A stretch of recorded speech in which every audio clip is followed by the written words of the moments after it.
it's great to have all you guys with me, and I have with me here around this digital table, I have Katerina, I have Lenore, and I have Pog, all of whom have agreed to subject themselves to the whims of chat, whatever you decide, because part of this is so that you as chat can help to decide what happens in this game.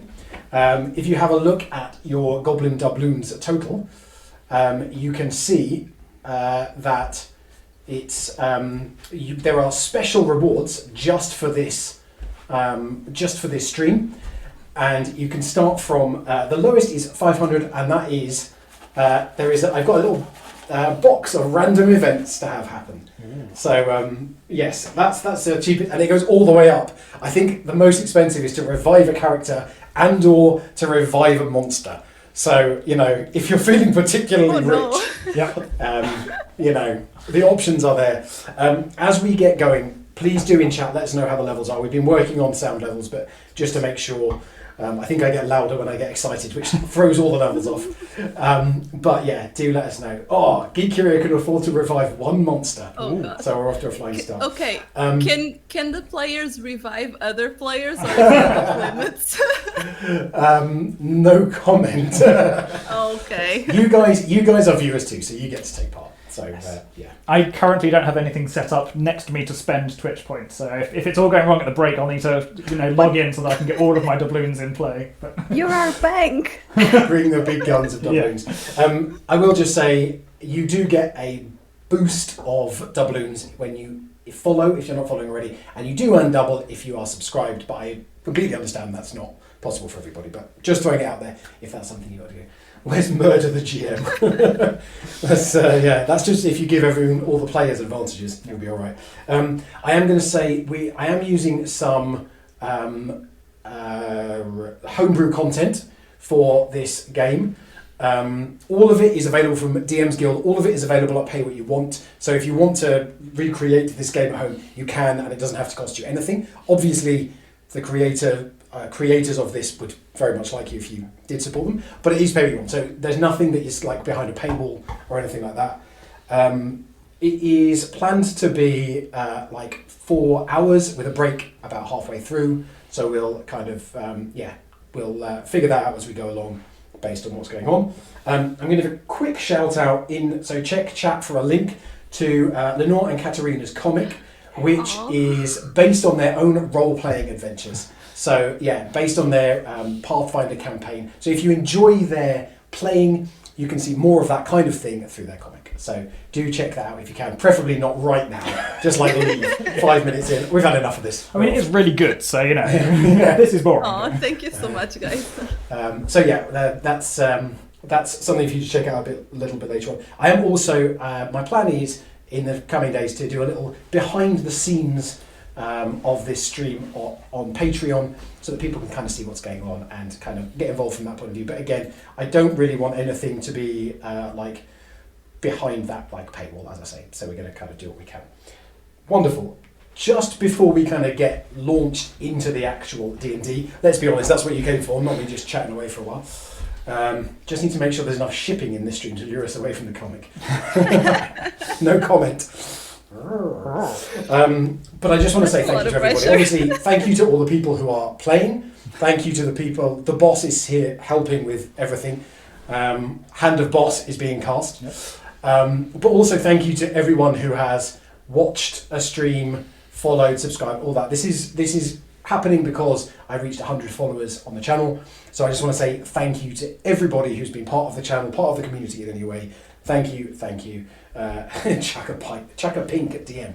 I look quite pink enough, to be honest, in this lighting. Chuck that at Yeah, Bellarian and I are actually in the same room because we're bubbled together for COVID purposes. So we're just giving the illusion of being far apart. Yeah. So wonderful. So let's get on with some D&D, shall we? Since that's what we're here for. Yeah. So the party which we are about to say hello to have known each other for a little while now. They met in a town called Polbert. They're travelling west together, heading towards the town of Scormia.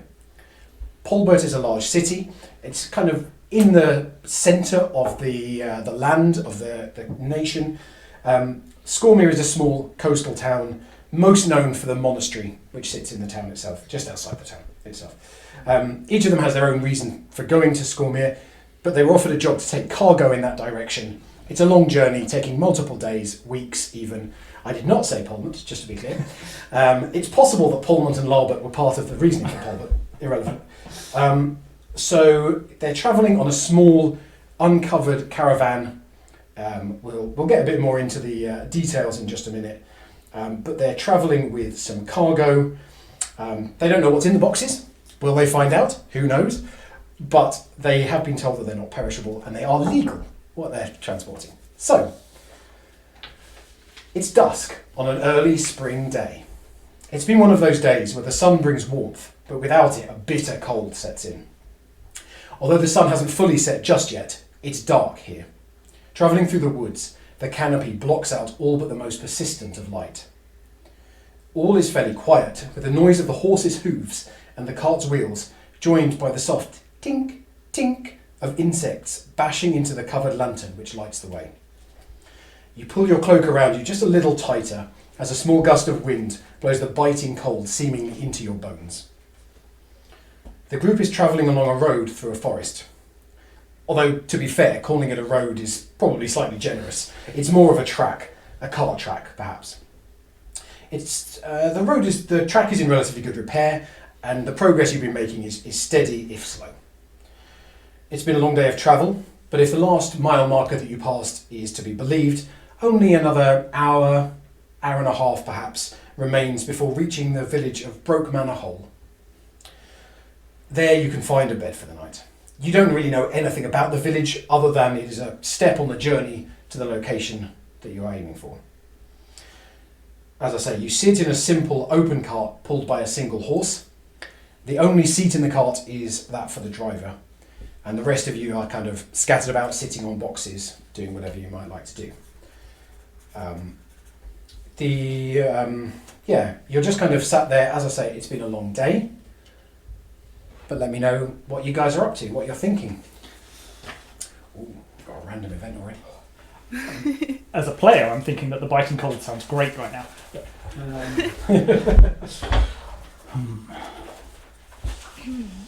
I think Lila would be sitting somewhere where she could see the outside and just taking random notes about the stuff that goes by and where stuff is around them, just distracted with the moving. Mm-hmm. I think Ember would be kind of sat down kind of on his haunches at the back of the cart, kind of looking sort of out the back and kind of checking for if anyone was kind of following them, or just kind of looking out into the twilight. Okay. So to check, does one of us need to be the driver, or do we have like a driver? No, for the you cart? three are the only ones in the car, so one of you Well, is driving. Okay. in that case, Who's driving? I mean, I can be driving if you don't want to. Okay. I mean, Illyra would like to have tried at least. I'm not sure if she would be great at it, but she would have tried. Okay, well, you. I guess you've had a few days of travel already, so give me a historic animal handling check, and we'll see how your test drive went. Let's go. First roll at a -1. That's a 6. I mean, I'm guessing probably everyone was happy to let you have your little try, but fairly quickly someone else just kind of leaned. Yeah, thanks. We'll take it from here. I think Ember would have leaned in. I'm very pleased that you've had the opportunity to try out a skill. It's always good in life to see what you're good at and what you're talented at. But I think if you could look at the surroundings and make sure that we're okay, that might be a better use of the skill set. Well, I'm usually not very good at looking out. I'm more like a looking in sort of person. But I will try if you want me to, Ember. I'll do my best. I'm sure you'll be amazing. And So nice. Ember will move into the driving seat. Right. All right. So can we have physical descriptions of characters as well, just so we know what you guys look like? Yeah. So as Ember moves into the driving seat, you can see he's quite a quite a bulky dog. He's definitely kind of muscled and yes, definitely quite a physical presence. As they're in potentially dangerous territory, he is armed and armoured. So he has his chainmail and he has a shield strapped to his back and his trusty warhammer kind of down his side. He has a platinum collar around his neck, which is inscribed with the symbol of Anubis, which is his deity, as he is a cleric. And yes, he is, as chat suggests, he is a bit of a Zen puppy. He is very laid back and wanting to care for those around him. So that's kind of where Ember's coming from. So does his tag have a phone number to call in case he gets lost? It's on the back. So, oh, so okay. So he's just chasing it round. Yeah. Oh, okay, fair enough. Yes, and based off a Shiba Inu dog, I believe. Yes. There you are. Good stuff. Okay. Okay, Illyra, as she moves back, she moves very gracefully. She is a woman, or apparently a woman, with a round figure. She has a little spot freckles around her cheeks and her nose, and some on her forehead. Yeah. She's wearing no armor, only a couple of daggers at her belt, but she does have an amount of a very strange mixture of jewelry and ornaments and all sorts of junk. Some would not be considered jewelry, probably, just like little dried flowers woven into things and beads. She also has around her shoulders a pelt, I think that's what you would call it, a very beautiful silky gray pelt. And she has dark hair curly to her shoulders, and she's sitting down at the back and looking around, trying to be attentive. Yeah. I think not far from her, like where she can see the outside, is an Aarakocra, essentially, bird folk, if you'd like. And Lila is, she has a light build, like most Aarakocra, and her feathers are mostly in shades of brown, light brown to darker brown, but she does have some highlights of reddish, darkish red feathers around her beak and down her back.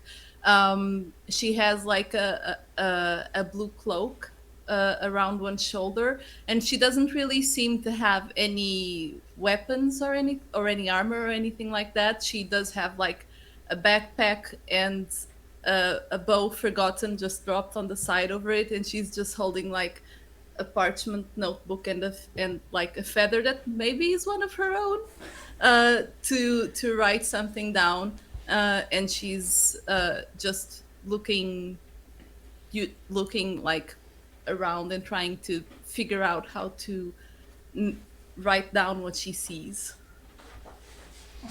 Awesome. So as you guys are kind of shuffling around on the back of the cart, one of you kind of knocks into one of the boxes slightly, and falling from behind it, it doesn't look like it came from the box itself, but you discover a small bag with "Dust of Blinding" written on it, which came from a random event.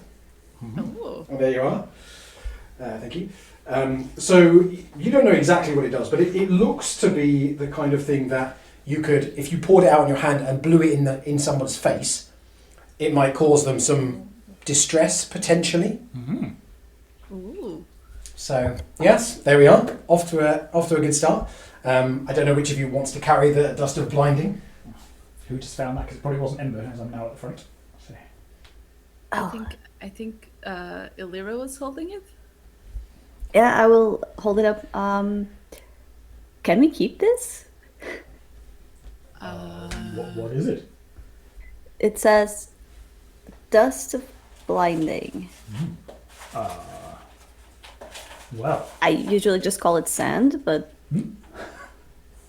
That is a fair assessment, yes. I mean, it's not in the boxes, and we were told to safely deliver the boxes, not anything else in the cart, I believe. So, Yes. I would it's agree. ours? Okay. Do any of you want it? Go ahead. Why don't you test it? Not on us. Oh, okay. Okay. She was about to open the little pouch, and then Yes. sobs. Okay. I'll save it for. Specificity is important, I see. Yes. What am I writing? List of blindness. This is not right. So, sorry, what was the decision? Alira is keeping it. Yes. Yes. Right. Yes. Okay. As Alira went to grab this though, from behind the box, unfortunately because the boxes were shifting, one moved slightly and caught Alira as she was doing it. So Alira takes 3 points of damage. Damn From it! a box kind of half falling on her. You know how you kind of catch it just in time, not crushed, manages to get it back, but it's not a very pleasant experience. Oh. Every time. Alira, are you okay? Yeah, just the boxes are attacking me. I feel that this doesn't happen as much Uh, under the sea. the boxes have we checked whether these boxes are hostile? Oh, we didn't. Boxes? Are you hostile? No. No, they don't reply. there is no reply from the boxes. Well, keep a wary eye. Just You can, of course, investigate the boxes further if you wish. Perhaps I shall tie down the boxes and to like get up and start tying down the boxes and trying like kind of discreetly see how well sealed they are to try and take a peek. Make Sealed. an investigation check for me. Where's roll? Oh, it was not a good roll. 3. Can I try to help? Yeah, go on then. You each can have a go. Oh, okay. I was just wondering if I could either give advantage or do it myself. Go on, let's give Lila advantage. Have another go, Lila. See what you can do. That's better. That is better. That's a 16. Okay. The boxes do seem fairly well shut. I mean, they're kind of nailed shut. So you could definitely prise them apart if you wanted to. Absolutely. But they're not the kind of thing that you could just, accidentally, this lid's come off. Okay, that's what I was hoping for. Yeah, but no, since no. it's not, I'll just leave it. But as you investigate and as you're kind of, particularly as you're tying them down as well, it sounds like there's maybe containers of liquid inside. Ooh. So yeah, you can't see them because it is quite nicely shut up. But yes, it seems like there's maybe containers of liquid inside. There seems to be liquid contained in the boxes. Oh, so like water? Perhaps. But I suspect maybe a specific or rare water or some other liquid substance to be transported like this. Mm-hmm. Yes, it would seem unlikely for water to be transported in such circumstances across long distances, but not impossible, I guess. Well, we're not supposed to look inside the boxes or know what they are, so... This was merely a listening exercise. I like it. Just while this is going on, could I check what everyone's passive perception is, please? Yeah. 14. I'm at 13. Okay. 9. I mean, Alira is just all engrossed, really, by this thing that's going on. She's just found a little pouch of goodness. She's kind of got a bit of an injury to her shoulder. Everything is kind of a bit too much for this. The other two, the first thing you notice really is that the birds, which had been singing quite a bit because it's kind of getting, particularly the crepuscular ones, which are coming out at this kind of time, they've gone quiet. there's not much going on. And then the next thing you hear is as an arrow comes flying at you. Oh. So I think that these boxes. So What was that? What was what? I believe we might be under attack, and Ember is going to just kind of, at the first sign of something happening, is putting his hand to his chest. And okay, everybody roll initiative, please. No! Oh, Yes. here we go. Wait, my initiative is wrong. Oh, I apologise. Oh Just no, carry on. I rolled a 1. Yeah. So that's a 5. Oh no. so, just so you know, as a cleric of Twilight, I get advantage on my initiative. 7. Oh. Oh man. 17. Too bad I can't see what a. Okay, so yes. So the first thing that you really see, or hear, should I say, is this arrow coming towards you, and we have. How does D&D work? Ember, you're at the front, aren't Okay. you? Does a 15 hit you? It does not. Ooh. So the arrow that you hear one flying past you, and that's the first thing you hear. The second one flies much closer, but embeds itself in one of the boxes just behind you. Does it spring a link? Not yet. Not that you've seen. Right, okay. Okay, and then another one. Oh, I'm guessing a 6 doesn't hit you. Nope. Okay, and then there's going to be one firing at Elira. Does a 19 hit you, Elira? Yeah, it does. Does it? Oh, okay. Okay, just checking. So you take 3 points of piercing damage and 4 points of acid damage. Okay, I feel personally attacked. So yeah, this one they clearly kind of got their eye in now. Unfortunately for Elira, as the arrows which had been flying are causing some slight issues now as they're actually beginning to hit home, and you can see actually in the trees are some little archers here. Let's see, make sure I get the right minis out, and should be one more goblin there. Down there? Yes, perfect. So, scattered about the trees here are some, 3 goblin archers, which have just opened up on all of you, really. But they are very hard to spot. So they're going to try and dodge back into the shadows and hide. Okay? And they're very good at hiding. Suddenly, everything is going well for the DM's rolling. Okay, so that's their surprise round. Ooh. Could you just remind me again what your initiatives were, please? 5. 5. 7. 17. Okay, so next up is Elira.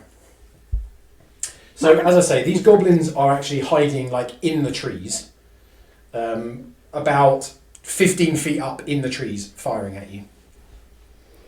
Okay, so need to check something. Are they all in one tree? Is there would you say there's one really range? big tree where 2 of them are hiding, and there's one smaller tree where a third one is hiding. Okay. But make a perception check for me, because they did duck back into the shadows. Make a perception check to see how well you can see them. Okay. Oh, my dice rolled away from me. Oh, that's an 18 for a 17. Okay. So you can see clearly these 2 on the outsides. This one, you kind of know where he is, but he's kind of disappeared off a little bit into the trees. Okay. So you could attack him, but you'll be at disadvantage on this one, but you're normal against the other 2. Okay, I can do normal against the other 2. Then I will, as Ooh. my But you've just been given advantage. Oh, I have? Yeah. Oh, cool. Thank you, I mighty will- dancer. Oh, thank you. I will Eldritch Blast. Yeah. Yeah, a The classic. first one. Which one would you like to go for?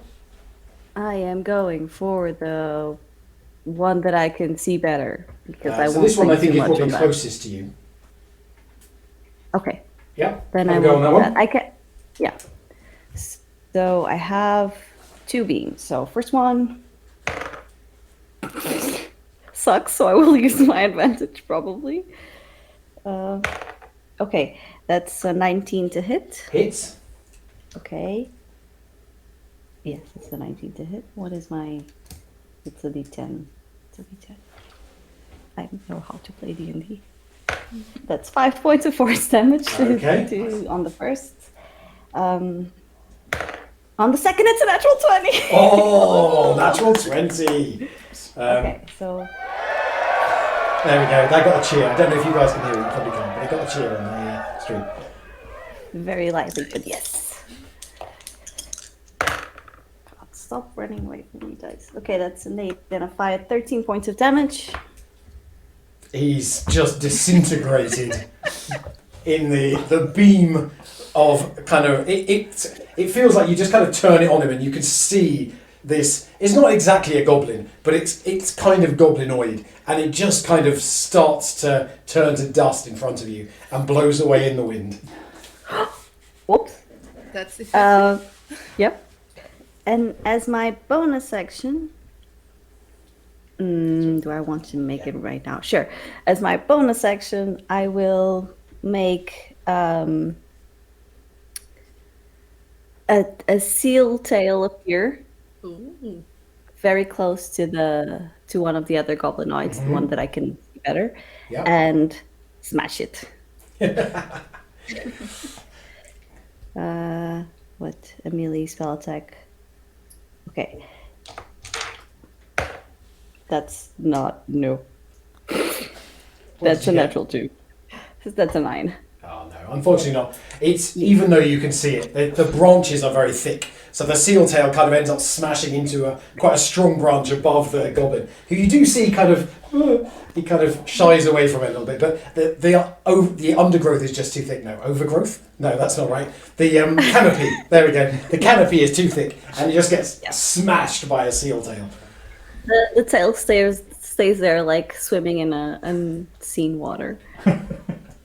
Love it, love it. Okay, so next up at 7 is Ember. Ember. So Ember, because you are driving, you have a choice, my friend. You have a choice. You can either take your turn as normal and just drop the reins of the cart, Right. or you kind of feel Anubis take the wheel, Yeah. or you can feel this. The horse is quite scared here, Yeah. so the horse is trying to bolt. So your choice really is: do you try and grab it and try and rein it in a bit, or do you just let it do its thing and see what happens? So if I'm trying to grab it, is that my action for the turn? It or- will be your action, yes. Right. Fun times. I don't think we want to lose this cart, so I'm going to try and stop the... and I don't think I've got any spells to help with that, so it'll just be with my natural Charm. charm. It's animal handling. Yep. Ooh.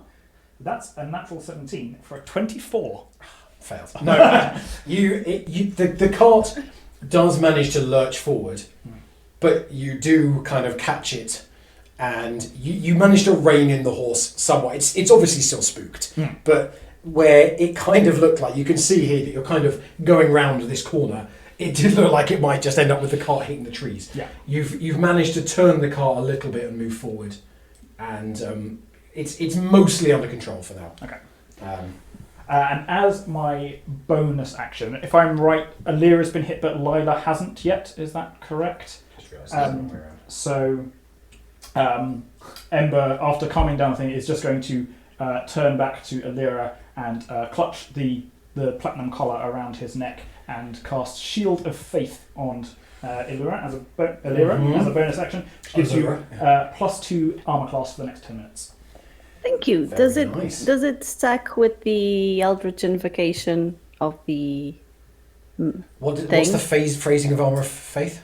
So, Shimmering Field appears and surrounds a creature of your choice within range, granting it a +2 bonus to armor class for the Yeah, duration. that's fine. Unless it's set it to something, that's absolutely fine. Right. So yeah, you've got a +2 armor class. Okay. Wonderful. Thank you. And I'm not going to move away from the cart, so that's my turn. Okay, wonderful. So it's time for another goblin go, who now probably has the best line of sight on Lila. So he's going to take a shot. Can I just say at this point, thank you guys for coming up with the names Lila, Elira, and Ember for me to contend with throughout this session. Yeah. Ooh, I've just been given advantage. No. I mean, the monk is the best one to shoot an arrow at. To be fair. Yeah. Yep. Oh yes. She could. Oh yeah. All my dice are right here. I don't know what I'm looking for. So here we go. That's a natural 20. I will use my reflection to deflect missiles. Okay. So remind me how that works again. So, you can use your reaction to deflect or catch the missile when you are hit by a ranged weapon attack. When you Okay. do so, the damage you take from the attack is reduced by 1d10 plus 9. If you reduce damage to 0 and have a free hand, I can spend a key point to throw it back, essentially. Okay. Right. So we'll do. So we're doubling. And there's an advantage to Lila from Mighty Lancer. Ooh, advantage to Thank Lila. you. So this is. This is doubled. So that is 11 points of piercing damage, and also 7 points of poison damage, acid damage Okay. rather. I'm going to use my d10 to try and reduce that. Go for it. Okay, so it's a total of 15. Total That I of 15, reduced. and so that was 9, 11, 18. Okay. Okay. So I can't deflect it back, but I catch it and just the little tip hits me and I get the acid. Yeah, it almost, it doesn't even really cut. It's just that the acid drips on the feathers, and it's just, to be honest, the worst thing is the smell as the acid is kind of getting onto the feathers. 3 points of nausea damage. Yeah. So I take 3 damage. Is that correct? Yeah. I got okay. Yeah, 3 points of damage. So, I mean, could have been a lot worse there, couldn't it? Absolutely. Yep. Okay, so then it was Lila with the 5, wasn't it? Yeah. Yeah.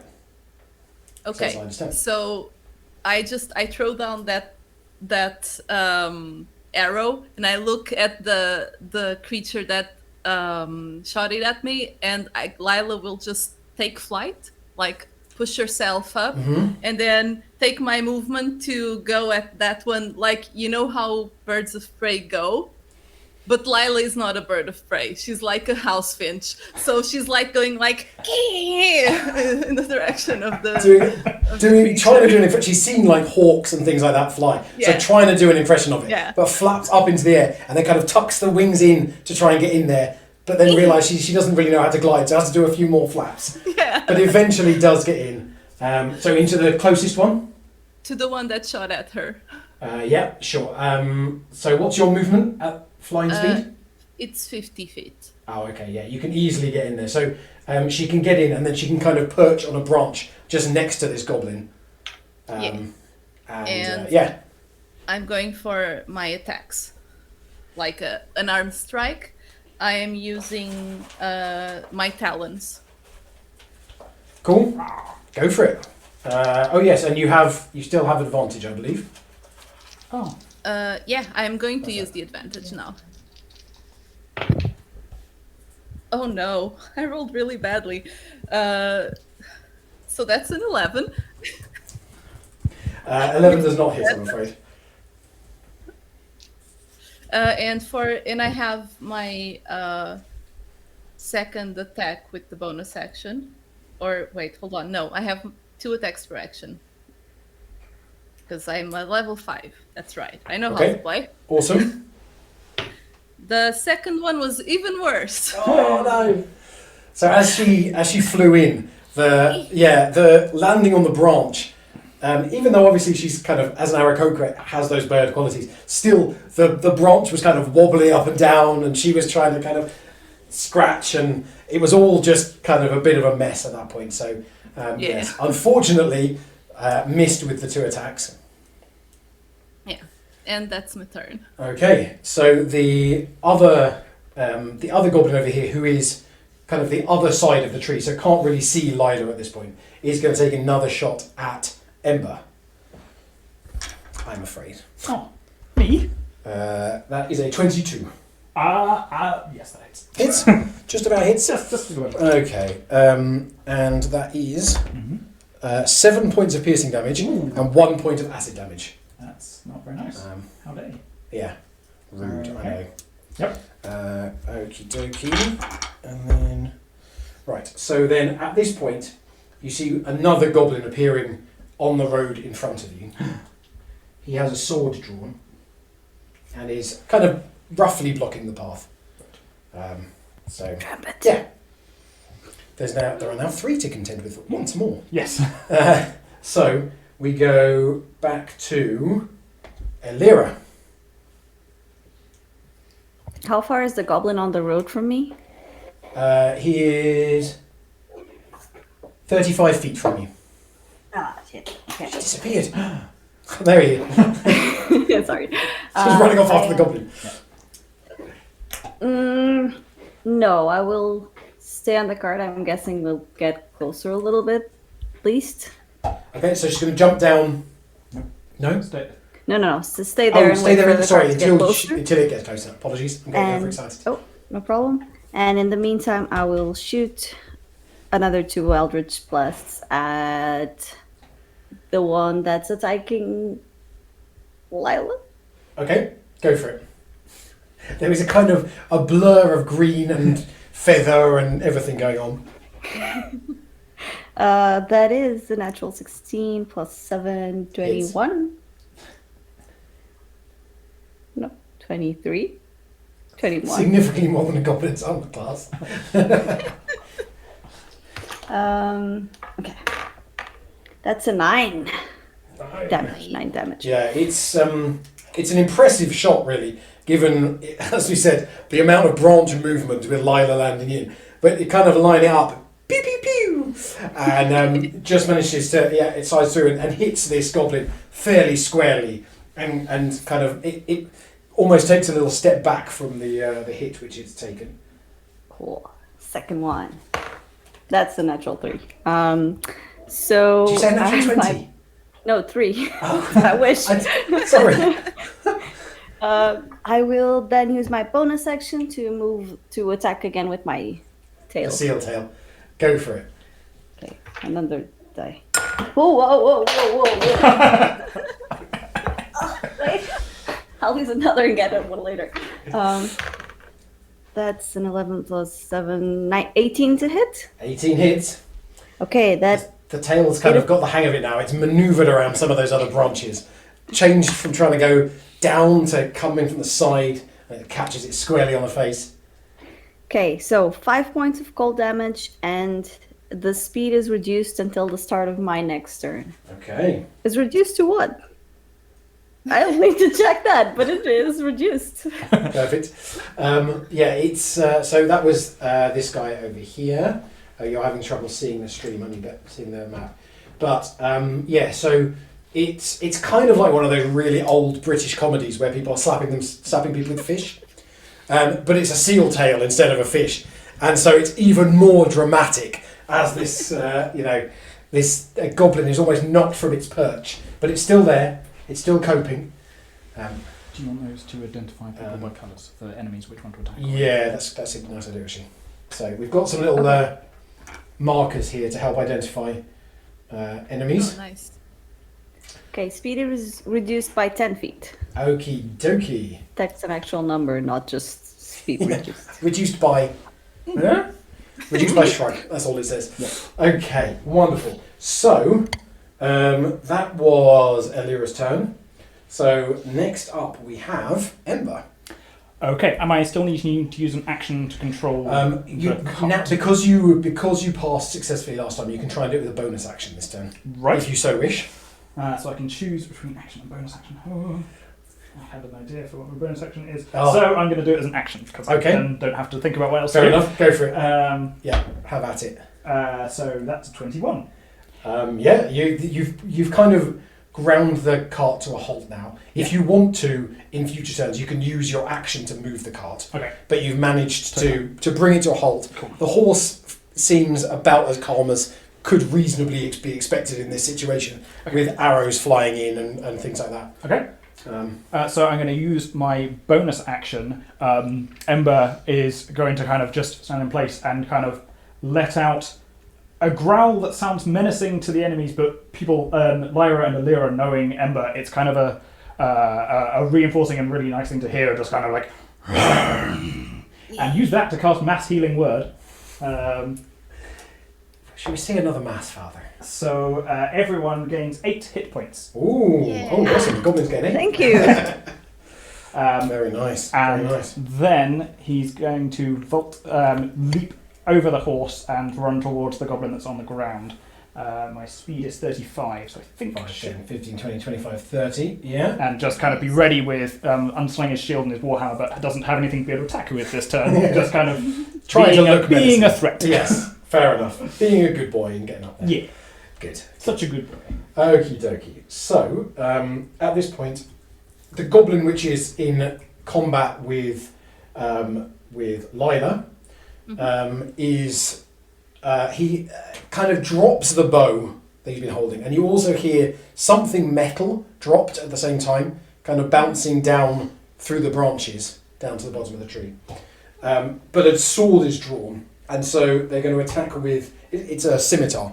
So there is going to be a scimitar attack made against Lila. And that is a 20, non-natural. Yep, that does. Yep.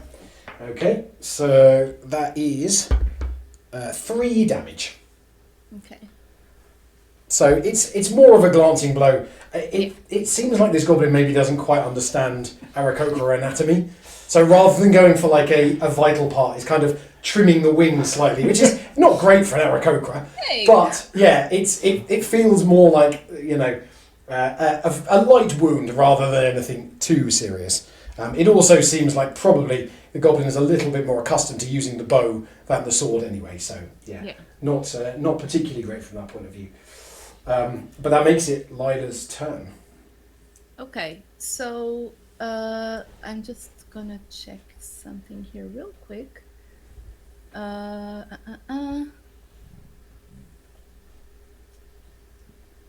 see. Okay. So she is gonna do the thing that she knows how to do best. Because clearly using her own talents is not working very well because she's a tiny bird. So she's going to use her bonus action to activate Arms of Astral Self. So I will use... I think I need to use a key point for this. But anyway, I will do it. And she like spreads out her wings, and 2 secondary astral shimmery wings show up from her back. And they're slightly bigger than hers, so she has a bigger reach. And she will use those wings, like she will move like her own talents like fists, but the ones that are hitting are the astral ones, and she's trying to hit this thing with the astral wings. Brilliant.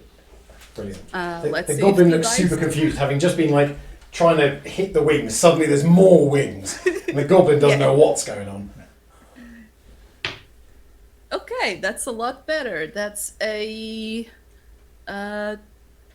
23. Hits. Yeah. 5 damage. Oh, wait, hold on. Wait. Sorry. New thing that I am not used to. I think I have a thing that I can use with... Yes. Okay, So when the wings come out, sorry, this is a new thing I've No, never it's played with before. Before I attack, each creature of my choice that I can see within 10 feet, which would be the one in front of me, and I don't know if the other one is close enough for that Within or 10 not. feet, not quite. He's about 20 feet Okay. away. So that guy has to make a dexterity saving throw because when the wings come out, there's like a blow of force. Okay. Mm-hmm. I forgot that thing. Big old 7. So he's going to take 2d6 of force damage. Ooh, go for it. And that is a very good roll. That's 11 points of damage. So this goblin, like it's not so much the force of the wings, so much as it pushes him back off his kind of branch, and you just see him like bouncing down all the way to the ground, not moving once he reaches there. Okay, that worked. And then I'll move forward to I want to be at 10 feet distance to the other one because the wings have reach. So if you can move 10 feet to there, and then you're within 10 of this guy. Okay. Perfect. And now I can attack, I think. Yeah. I'm doing this as a question because I don't want to do more than I'm supposed to, but I don't see anything here that tells me that I cannot attack now. Well, what was the activating the wings was a bonus action? Yeah, exactly. Yeah. And essentially when I do that, the force thing happens automatically, apparently. Okay. Because I spent a key point to do it. Okay. And now I can attack normally, I guess. Yeah, assuming you can use the wings in the same turn they're brought out. Absolutely. Yeah. Yeah, go for it. So first attack is not good. 11. Does not hit, I'm afraid. But the second one is a natural 20. Hey! Does hit. Yeah. Really? Yeah, I know. Okay. So first one doesn't hit. She moves the second one in, and it's minimum damage. So 6 damage. 6 damage. So yes, it's an impressive hit. You know, the wings were kind of encountering the same issues as the seal tail was before. There's just a lot of branches in a 10-foot distance. But so the first one kind of catches and kind of has to pull the wing back, but the second one just like jabs right through and gets a really good cut. Actually, this goblinoid is not looking great, to be fair. Okay. That's my turn. Yeah. Okay. So then it is actually this goblin's turn. He, because you're still 10 feet away, is going to keep using a bow. Because, you know, he can't reach you with his sword from where he is. So he's going to have a go with the bow.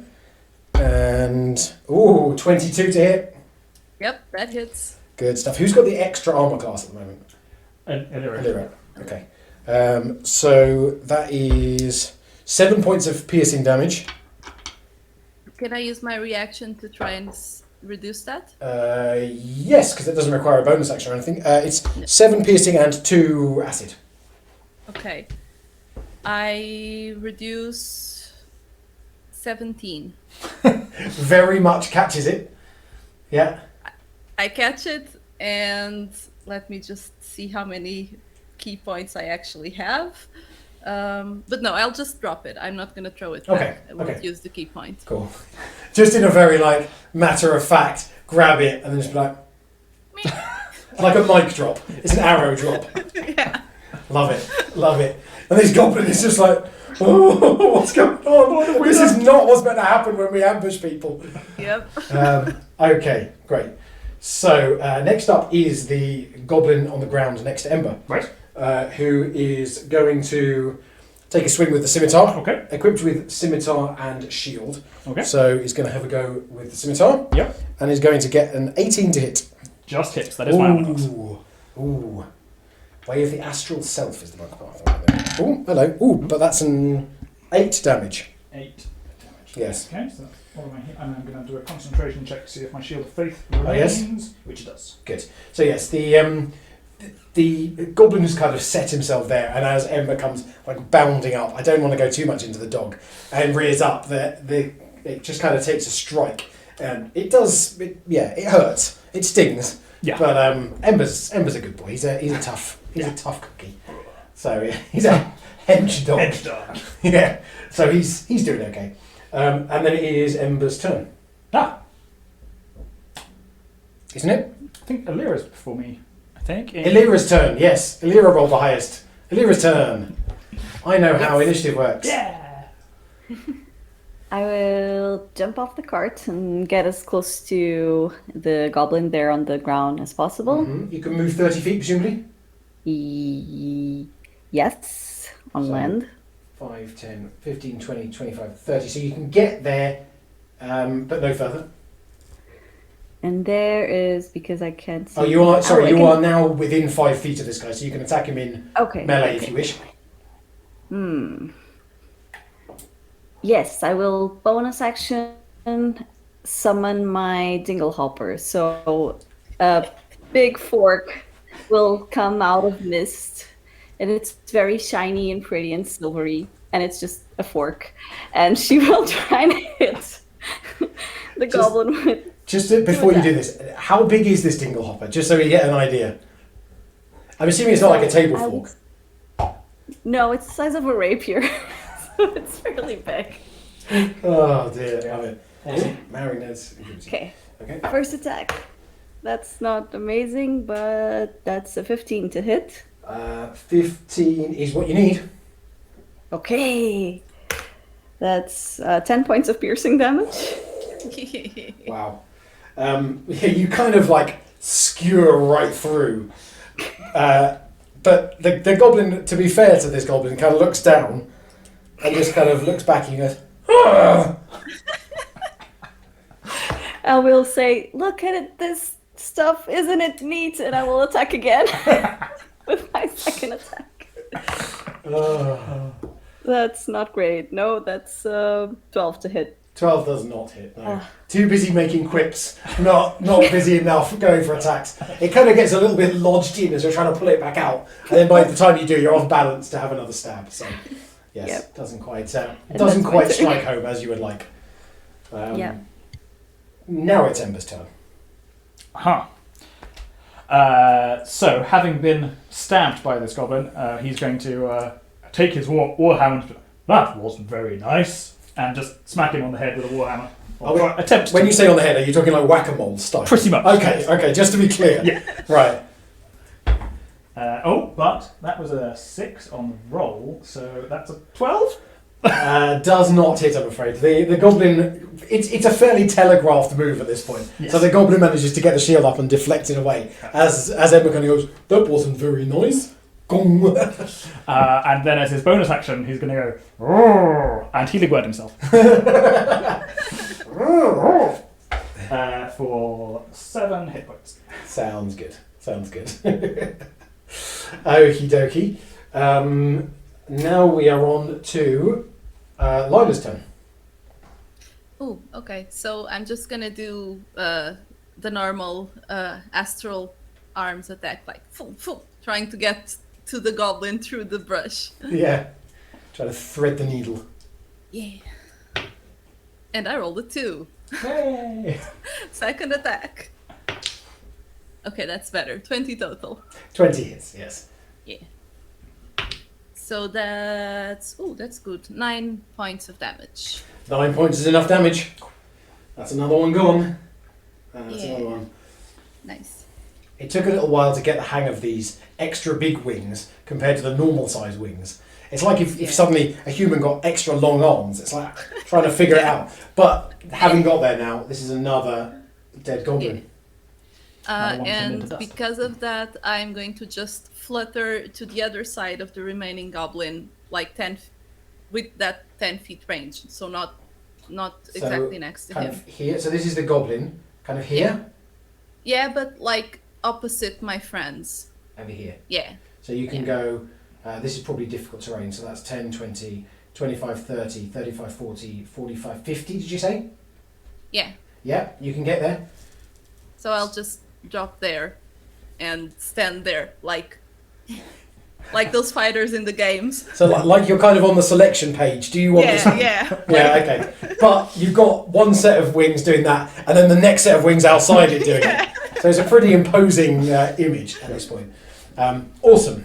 So it now goes back to this goblin's turn, who looks a little bit less confident than he did a minute ago, if we're honest. Yep. But having just been like impaled like a kebab by Elira, thank you.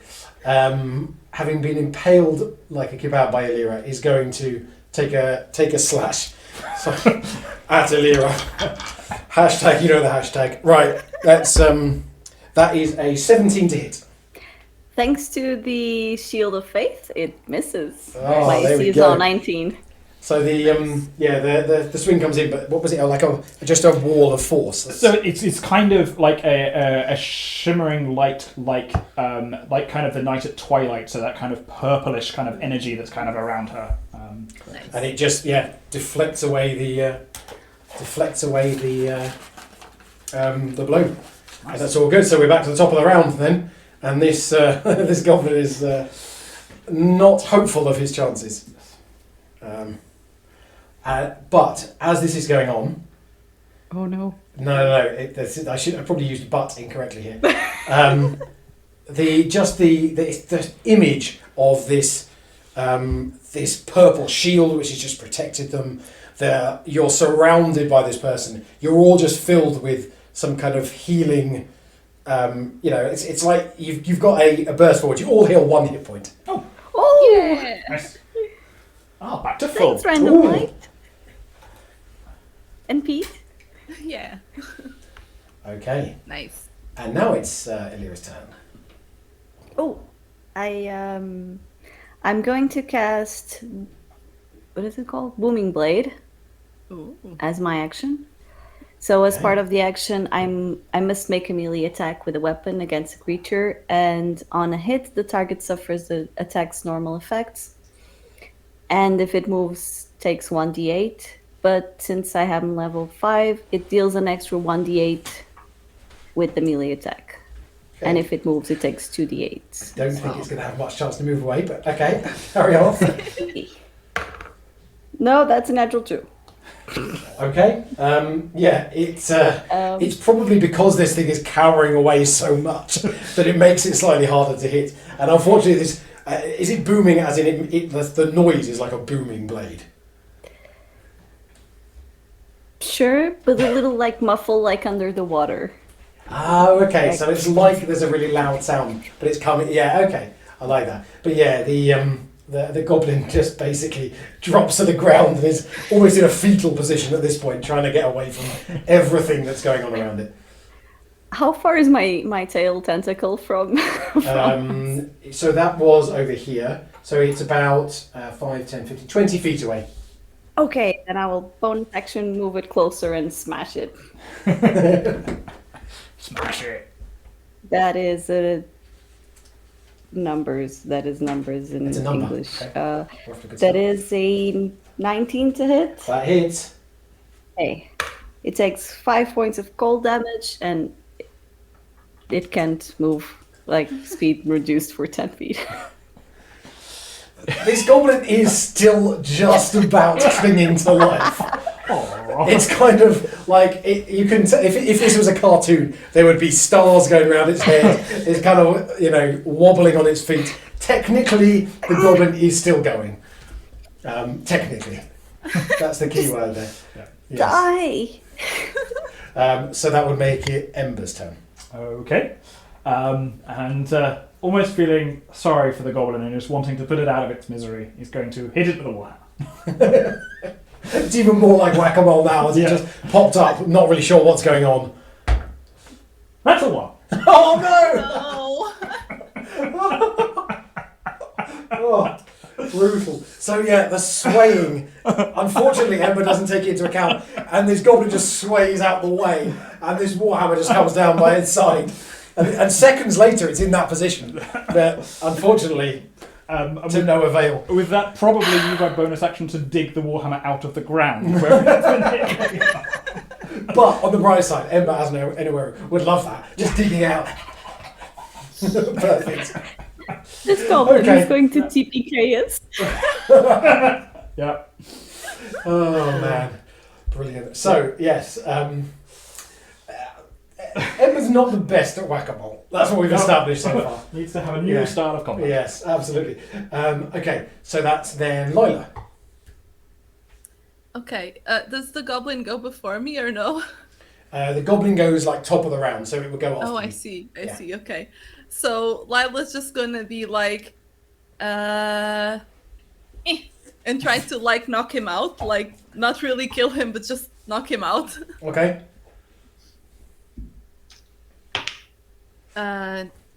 15. 15, you say? Yeah. Hits. Yeah. I'm not sure there's much point in rolling damage, but go for it. 5 damage. 5 damage. You know, when you're playing like a game like Mortal Kombat or something like that, and it kind of pops up with "Finish him," and you press all these buttons to try and do a finishing move, and then you just kind of go, "Poof," and it falls over. It's kind of like that. Yeah. There's been all this going on. Lila just kind of goes, "Boom," and the goblin just drops. And that's the end of the threat. And Lila is still like looking around. I think they're done. I don't know. I think they're very, very good at hiding. I didn't even see like that first attack coming. Oh wait, I heard a thing. It might be something, and she'll like flutter over to where she heard the metallic sound fall down because she wants to check that out. Make a perception check. Is it a fork? I don't know. Let's see. What's my perception? 18. You managed to locate the object that had fallen down. Alas, it's not like a spoon or something to go along with Elira's fork. I know, absolute nightmare. But what you in fact find is a rather ornate ear trumpet. So clearly the goblin that you slew was a little hard of hearing. Oh. So you have gained an ornate ear trumpet. I'm gonna go over to Illyria and say, is this something you like?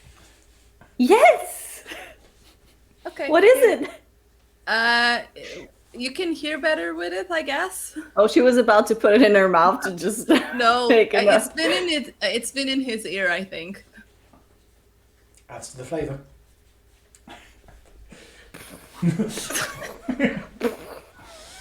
Make a Constitution saving throw. That's a natural 16. There's a moment of slight nausea. I mean, the taste of goblin earwax is not the nicest thing in the world, but you manage to kind of shrug that back. What this actually does is, if you are making a wisdom perception check based on hearing, it gives you advantage. Oh, definitely not for me then. Or maybe you're the one that needs it most. Well, that sounds a little mean, but Bullying. I'm gonna go like over to one of the goblins and just like poke it with my foot talons and like, what should we do about them? Sorry, say that again. What should we do about them? So that. oh, I'll use my tentacle to push it to the side. My become a tentacle my tail now. to push. It is a tentacle in the original Right, version. I okay, just okay. fluffed it to a tail. I'll use my tail to push the goblin on the road to the side. Just like. Oh, that's done. We can go. Yes, I believe we have sent these lost souls to where they can be at peace. So They were lost. well, I mean, they decided to attack us, so I think they may well have been lost souls. Yeah. I'm gonna search them to see if they have like maps on them, but also gold Okay. And forks. and forks. Make an investigation check for me. 11. Okay. You have a good rummage around through all of the possessions. They each have a bow and a sword and a couple of arrows. They also each have a small vial, which looks potentially like some kind of acid, like they were shooting at you. You also find 4 silver pieces and 3 copper pieces in total. Okay. Gather those up. And yeah, nothing particularly interesting beyond that. They didn't have any maps, anything like that. Okay. Well, some shinies. Here, have some shinies, Illyra. Ah, great. She'll catalog them very neatly into like a bunch of pouches. Neatly for her, probably. Love it. Okay. Yeah. Everybody make a perception check for me. Oh no. Wait, I have the cone.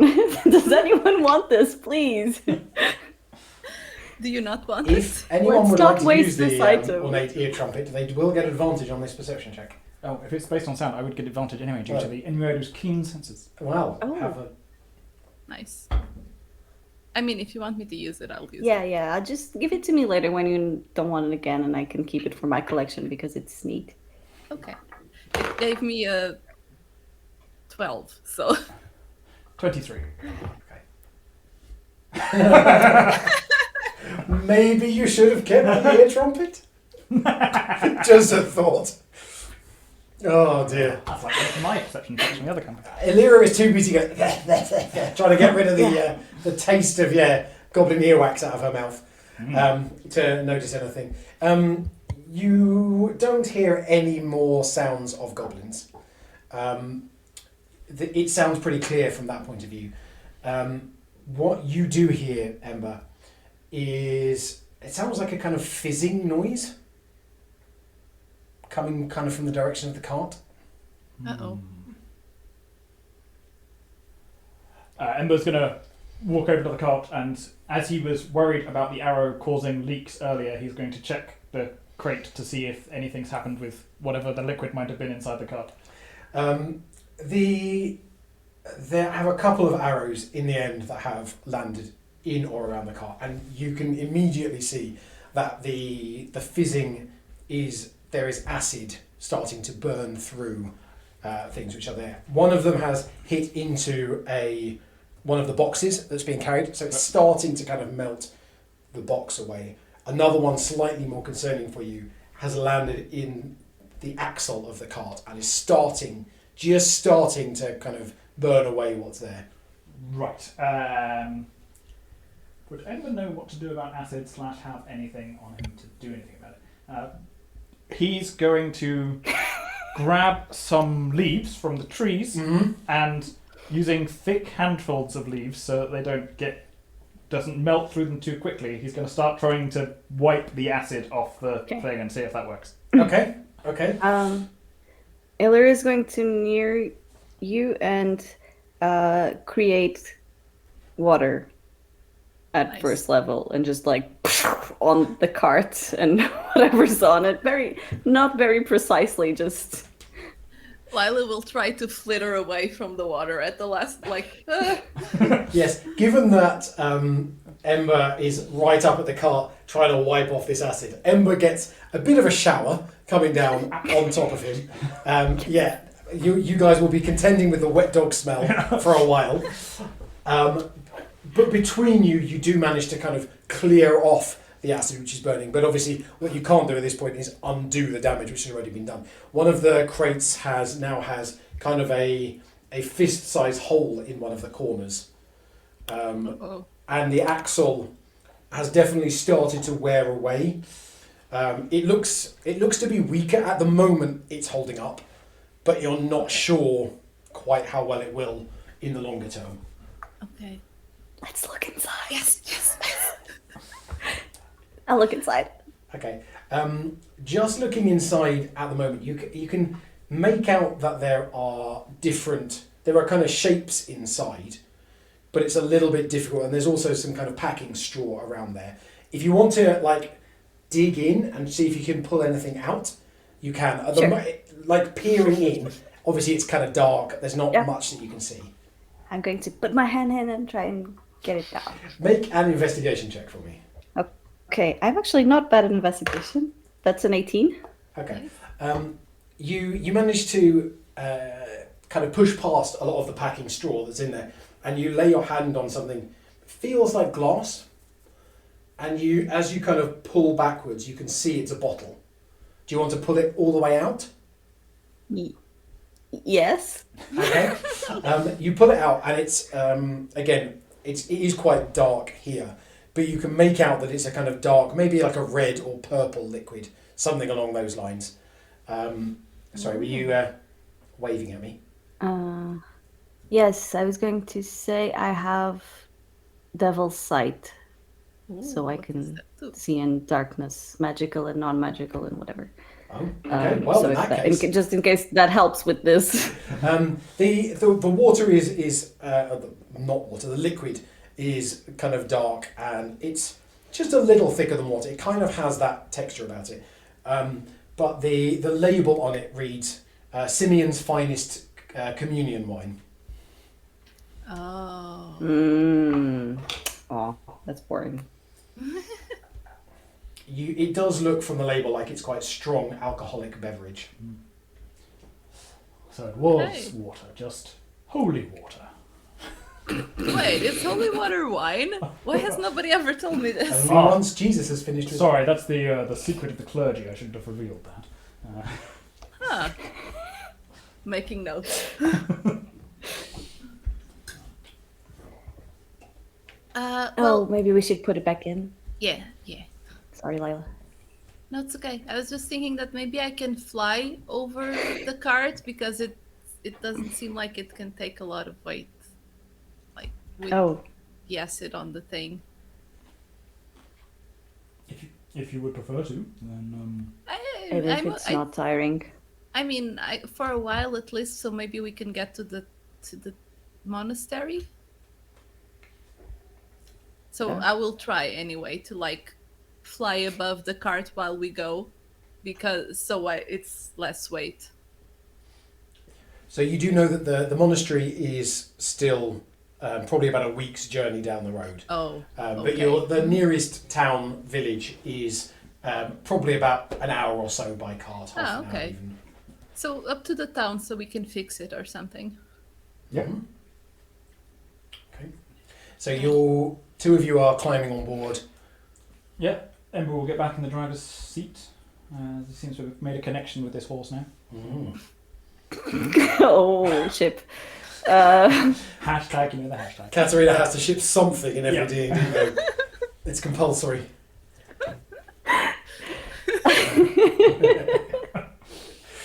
Oh Yep. dear. Hillary is going to sit down, yeah. Okay, so Let's go. you kind of get moving. Now that Ember and this horse are just, they're connected. Some soft music starts playing. No, you get moving again, and it could be a psychological thing, but the cart just feels a little bit unstable. You're kind of every bump. There's a kind of, oh no, okay, we're doing okay. And after about half an hour, you leave this heavily wooded area that you've been travelling through for a while, and the scenery kind of opens up, and you can see probably only another 15 minutes or so down the road is a village. It's not a big place. It's definitely kind of village rather than town, but there are a couple of lights on that you can see, and it looks to be fairly smooth sailing down there. So as you press on and the town gets closer, you can see, you kind of arrive at the edge of town, and there are there's a few, obviously there's some houses scattered around. There are a few businesses as well. Mostly the lights are off in the businesses. There's kind of one road that runs through the middle of town with businesses either side and then houses back past there. There's only two buildings really that have lights on at this stage in terms of the commercial buildings. You can see immediately that one is the inn. It has a sign outside indicating as much. The other building is a little harder to make out for you at this point, but is just a little further along the same road. Should we go to the inn? Yes, I think the inn would be a sensible first port of call once we're here. Yeah. Perfect. Does it look like it has a kind of stable with it for storage of horses and carts and stuff? It has a small one, yeah. It looks like this village is basically set up as a traveller's rest stop, which has grown slightly into something larger. So they absolutely expect people to be travelling along this road. They are apparently set up to take these things into a stables, yes. Oh, do we want to go straight to the tavern? I don't know what else would be, because It's quite late at night, isn't it? Yeah, it's once you got out of the woods, it kind of lightened up a little bit because as the sun was setting, you were getting a few more rays. But you would guess it's probably like 9 p.m, something like that. I am slightly intrigued what else might be open at this time. You're muted, Katerina. I was just being very quiet. And also saying that I too am curious what the land folks love to cook here. And about the other building. Those landlubbers. Well, Should there perhaps be a guard of the crates? The crates? Oh, yeah, we have a job.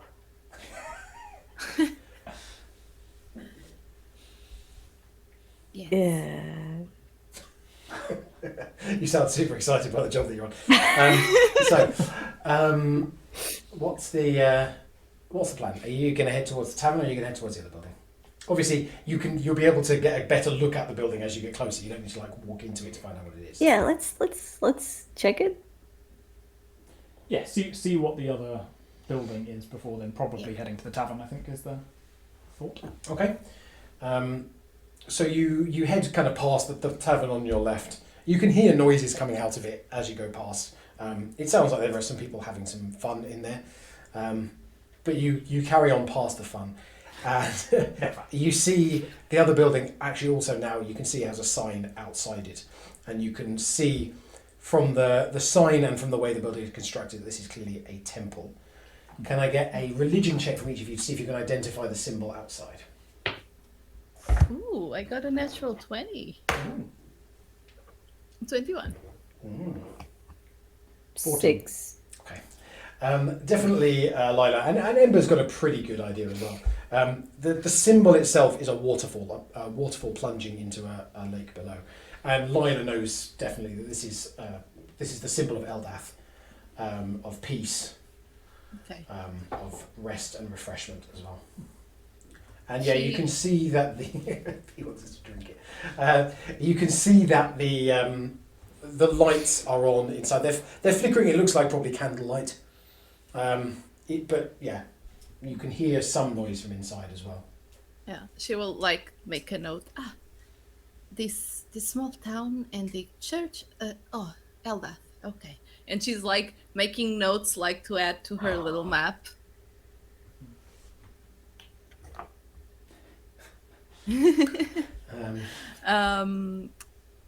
And she'll tell the others what kind of god it is. Oh. Wait, do they like water? Why is there... I expect there is some relationship, yes? Wait, there's a want to relationship between the god and water? Not exactly what I was implying.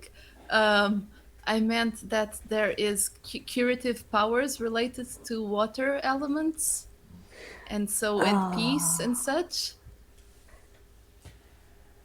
Yes, it is better under the sea, usually for peace.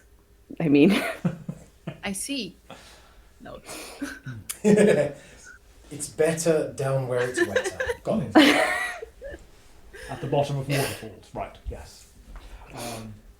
Yes, Eldath is, a good god, at least from what I know, so it's, yes, at least they're not worshipping something evil here, so that's a good sign. Yes. But yes, I think we can head to the inn and get ourselves situated, and I'll come back here later. Yes. Wait, why are we coming back later? Well, I might just to visit the temple. You don't have to if you don't want to. Oh no, maybe they have like little souvenirs, and sometimes they have like candles that we can take. Right? That's I'm not sure you're always supposed to take them, but I'm sure some of them might be. Oh, don't they have I those was great under- candlesticks that you can just take I was home with under- you? I was under the impression that you take candles to the church and not from the church. oh maybe. Well, she hides a little bag. Okay, I'm sure let's check it later. many gods will be happy that you are using their candles to spread light through the world. Oh, I'm just saving them. It's like just like a collection. I'm not actually using them. Okay. Should I use them? No, I feel bad. No, if I you think that if is you up to use you. candles to collect rather than burn, then that's. Let's go to the inn. Okay. So you, after this slightly confused conversation going on outside the temple, you do a quick U-turn and head back. And yeah, there's space in the stables for you to deposit the horse and the cart. Yeah. Do we want to have one of us in the stable guarding the box, or do we want to try and get a room and take the box up with us? If that's how big are the boxes on the cart, and how many are there? Yeah. The boxes are about 3 foot by 3 foot by 3 foot because they're 3-dimensional. I know how dimensions work. Yeah. They're just 2-dimensional. It's just cardboard cutout. Okay. It makes it nice and easy. They are quite heavy, but they're manageable. Like you could take one at a time each, probably. What's your strength scores? 16. 13. 11. Yeah, you could each manage to take a box. There are conveniently 3 in total. So yes. Ah, yeah. So maybe we can just take them up with us, and just in case. Yeah. Okay. Well, if one person wants to secure some rooms, well, 2 people can go and secure rooms while one guards the crates. Then once we have rooms to go to, we can take everything up. Yeah. Lila will think for a moment and then quietly perch on the boxes. I can stay. I'm happy to go in if you would like to stay here with the boxes, Lila. Yes, please. As you're having this discussion, it feels like it must have been because you were that close to a temple, and as a man of God, maybe a dog of God, there was something about the atmosphere. Maybe it was the very slight smell of incense or the chanting you could hear, but it really revitalised you, and so Ember heals 4 hit points. Oh. Oh. I'm that full, I'm afraid. Oh, no, no. Feeling very Does good anyone about else? being- Does anyone else need some healing? Ember can pass it on through the magic of streams. You using that power to cast Cure Wounds for free and healing you for Perfect. There you go. So Lila regains 4 hit points. How many? Sorry? 4. Oh, I'm at full. Oh. Those goblins weren't hard enough, were they? What's the trouble?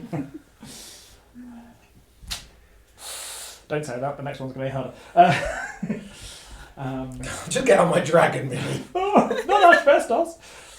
Oh no.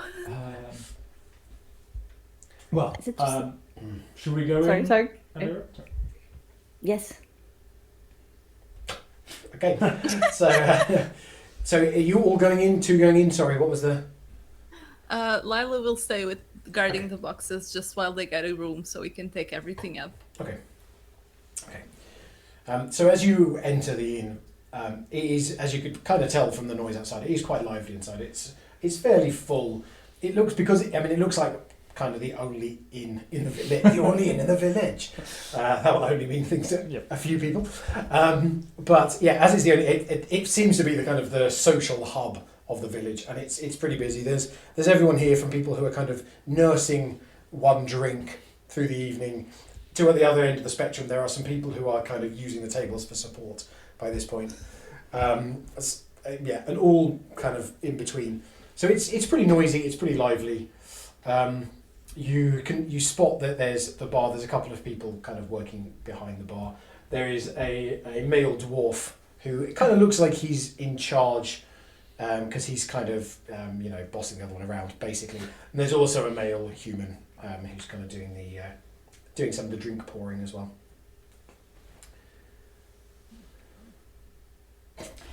And we'll walk up as well. And I love the awkward silence, which I was just assuming are like you guys walk in and then you just kind of the characters look at each other. Okay. Yeah. pretty much. And if the dwarf seems to be in charge, Ember is going to walk up to the dwarf, and in Dwarvish, speak. Hello, we're travelling along the road, looking to organise some rooms for the evening and stabling for the horse and cart, if that's possible. I'm sure we can arrange something. How many rooms do you need? I think 3. I haven't got my notifications on, so thank you for something. Apologies. Sorry about that. Yes, three rooms and stabling for a horse and cart. Certainly. And he kind of looks you up and down. 6 gold. 6 gold for 3 rooms and a horse and cart. I know that's not too much competition around here, but surely you'd be able to do something like that for 3 gold. Make a persuasion check. What are you saying? 9. Well, I mean, we have a limited number of rooms. We have to, make sure we can get what we can. Oh, hello, Rush. Lovely to see you. 5.5 gold. 5 gold. I'll allow you one more persuasion check. Go on. Hiller is very confused. Never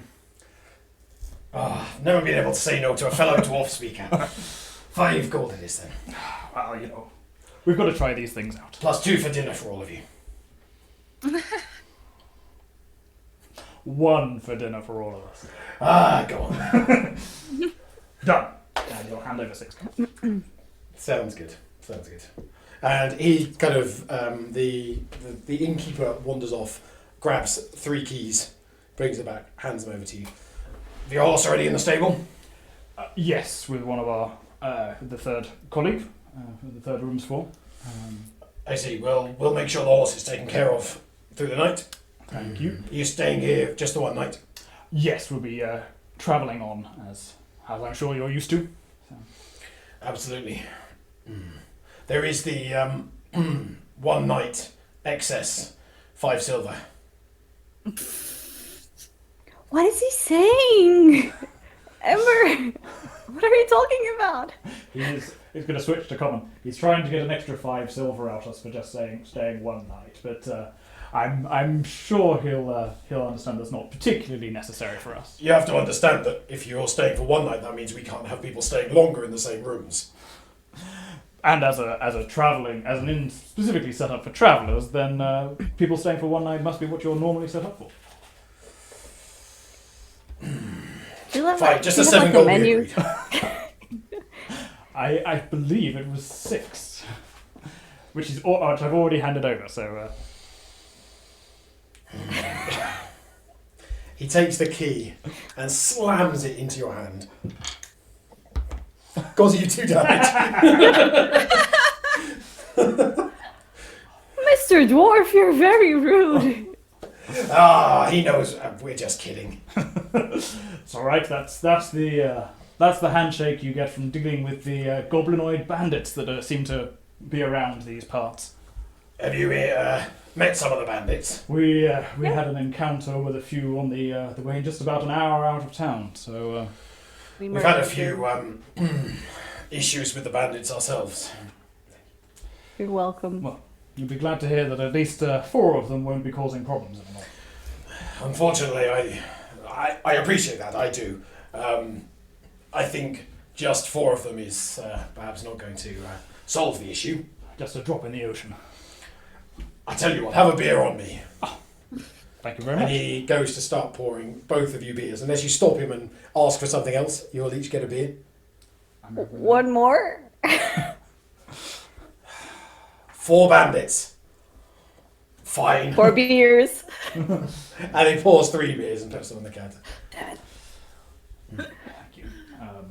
Well, we'll take one out to our colleague, and we've got some things to put in the room, so we'll do that, but I'm sure we'll be down for dinner a bit later. Did you say you're taking one of the beers out?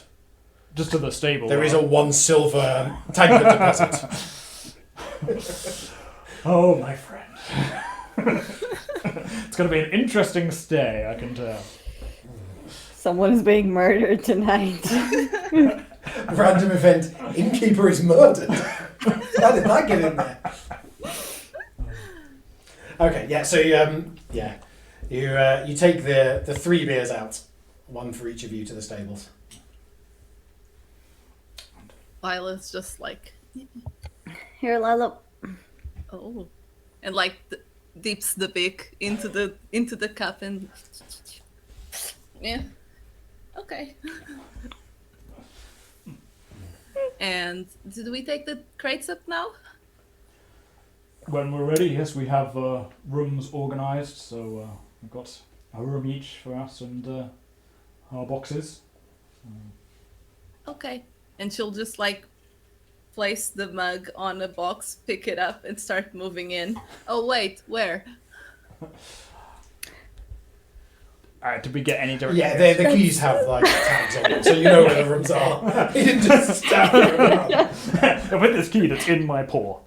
Yes, yeah, you have room numbers, so you can find your rooms very, very easily. Yeah. Yeah. And when you get there, the rooms are pretty simple, given how much you've paid for them. But they look like they've got a comfortable bed. They've got like a chest of drawers, all of that stuff going on. Yeah. I think Lyle will just like put down the crate, pick up the mug again, and say, "What are we doing now?" Well, I think heading down for dinner in the tavern, and then seeing if there's anything else we want to do in this place tonight, or whether we're just having our rest until tomorrow. There is the necessity to fix our cart. Yes, finding it's the axle. I don't know Perhaps if we in need the a morning? carpenter, or I guess the axle's made of wood on the cart? Yeah, Yes. the axle itself is made of wood. So Perhaps yes, in the morning. You can I've just just ask- seen the messaging chat. The plan is to have a short break, about 10 minutes or so, around about halfway through. So yeah, in about half an hour or so, is the plan is to have a short break. Just to put that out there again. Okay, so you're heading back downstairs? What were you saying, Illyra? We can ask around here tonight and save some time tomorrow. Okay. I might not ask the innkeeper though, because he'll probably charge you for the information. Yeah, so, yeah, So yeah. maybe asking some other people whether they know Yeah. of someone who might be able to fix a cart. Yep. Illyra will stop at like one of a step off the ground or two. Like, is there a carpenter in the house? It's quite noisy in there, and you get a couple of people kind of looking round and kind of like, but no kind of responses beyond that.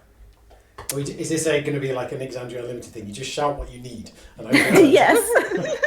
Yeah. Carpenter. Nope.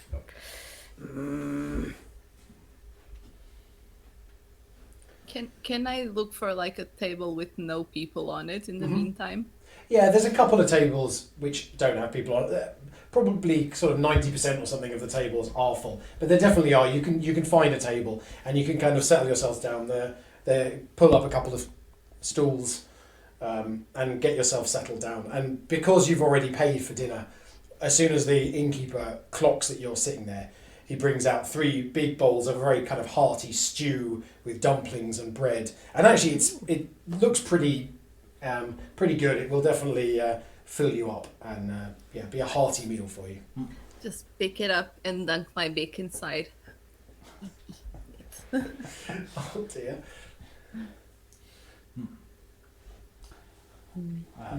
As he kind of puts it down, thank you very much.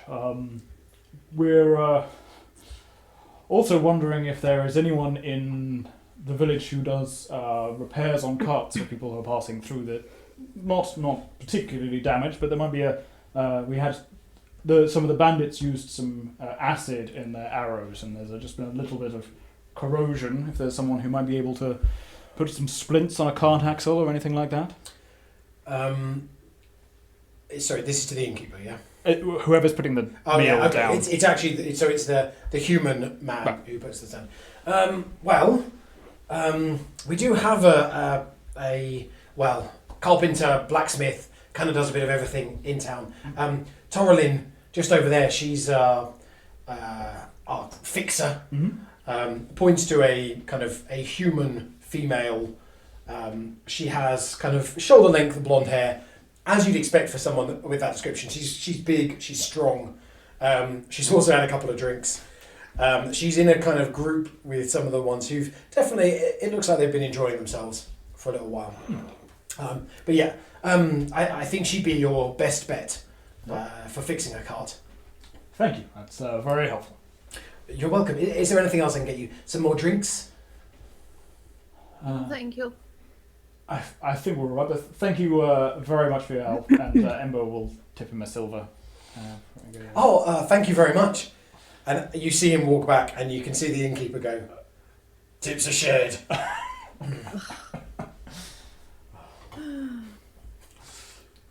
love Flick. I feel like technically the innkeeper just for.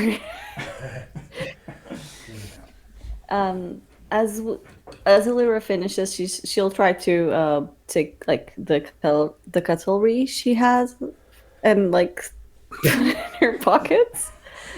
Just gonna stretch. And then, yep. Make a sleight of hand check. And maybe, yeah. Okay.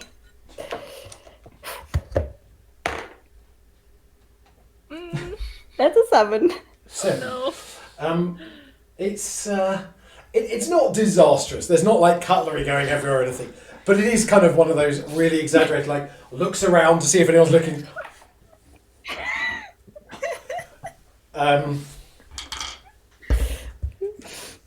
Fortunately, the innkeeper does not notice because he rolled a natural 1. Too busy demanding the tip off the Yeah, other. yeah. He's too busy like getting change for that 1 silver to share it back. Yeah. So Alira is not the smoothest ever, but somehow no one else in the inn appears to care. Cares. But yeah, the innkeeper does not spot it. So yes, added to the collection some dirty cutlery. Yep, it works. Let's talk to the blacksmith carpenter. Go ahead. Yes. Oh yes, I am a human person. But yeah, I will go to the blacksmith. Miss Thorlin, was it? Sorry, talking to me? Yeah. My name's Torlin, yes. What can I do for you? Do you repair the things that walk the carts? Do you repair the carts? The things that walk the cars. I don't repair horses, no. Oh. Everything else, but not horses. Oh, that's great, because we have a cart that we need to have repaired. That I can help you with, but I would suggest maybe come back to me tomorrow. Okay, will you still be here tomorrow? Maybe not here. My shop is just next door. What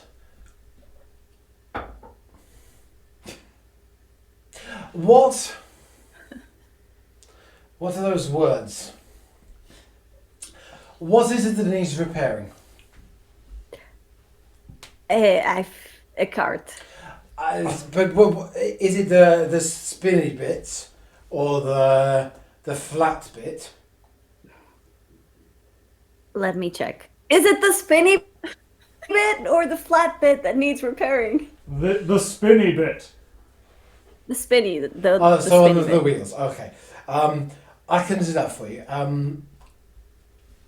Come back. Come see me tomorrow, Mm-hmm. and we can negotiate. Okay. That is very kind of you, Miss Carlin. Torlin is my first name. I don't know your last one, so that's... I can't remember. My last name is McGrath. Sorry, what? Torlin McGrath is my name. McGrath. Yep. Okay, Miss McGrath. I will see you tomorrow to fix the spinny bit of the cart. Perfect. Bye. At the moment, everything's a spinny bit.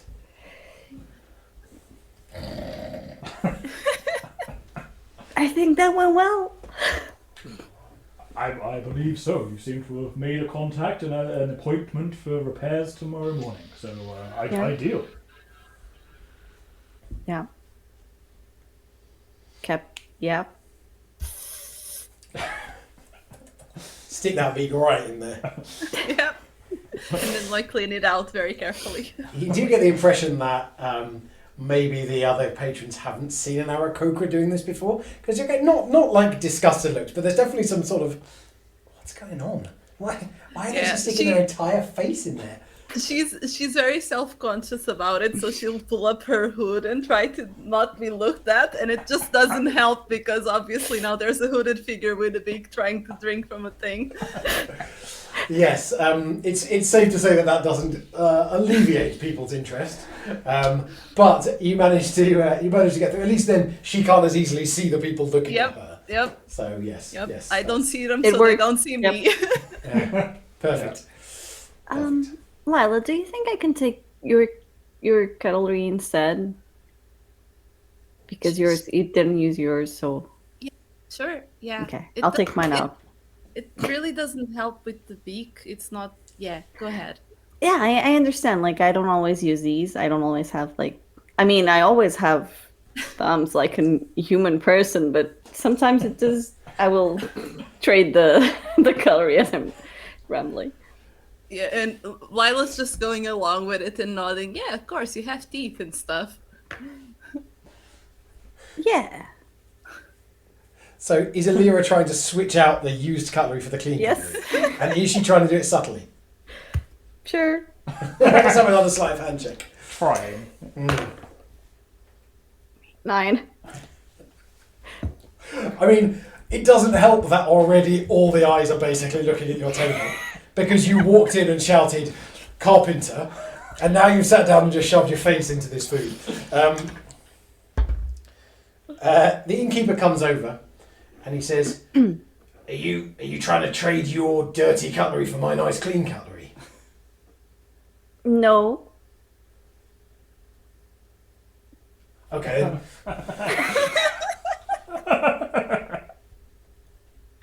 Make a persuasion check, Alira. Can it be deception? Yeah, deception. Yeah, sorry. Fuck me. 15. He's like, "Oh, fair enough. My mistake." And heads back to the bar. He's not rolling very well, this innkeeper. Oh dear. Oh, great. Amazing. And technically Thank you, true, Layla. you're trading his dirty You're cutlery welcome. for his dirty cutlery. Oh yeah, so it shouldn't have been a deception.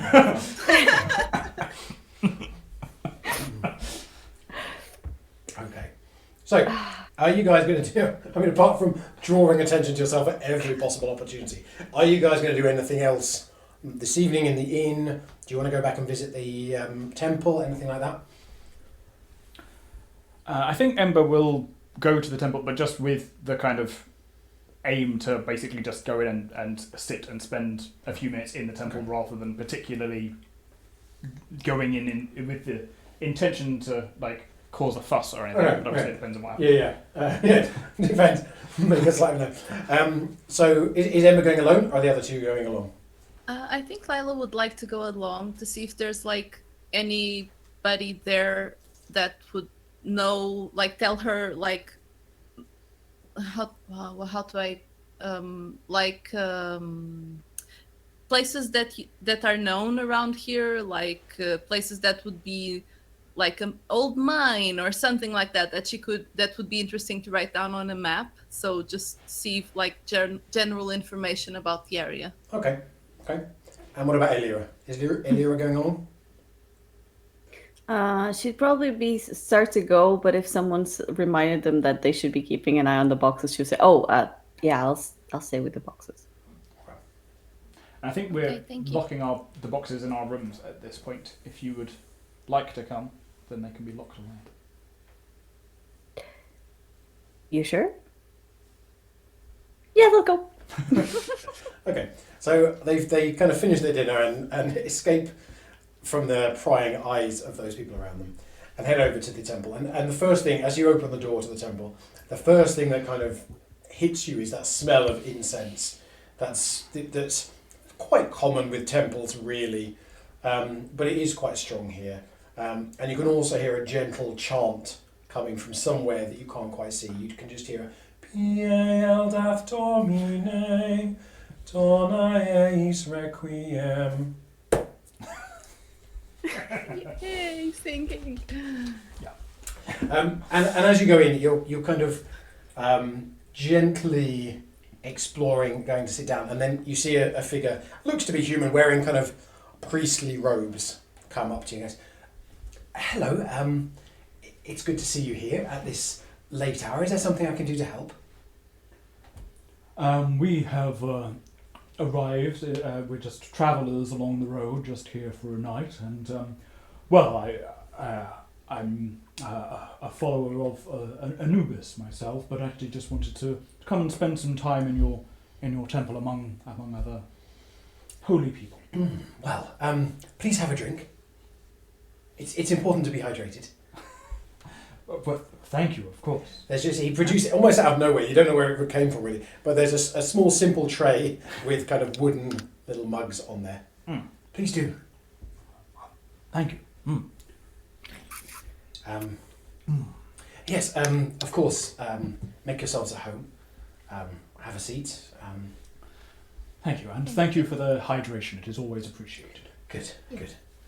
May I ask your name? My name, Brother Peter. Nice to meet you. Nice to meet you. And she'll be like one of those birds that have like that movement, like. Love it.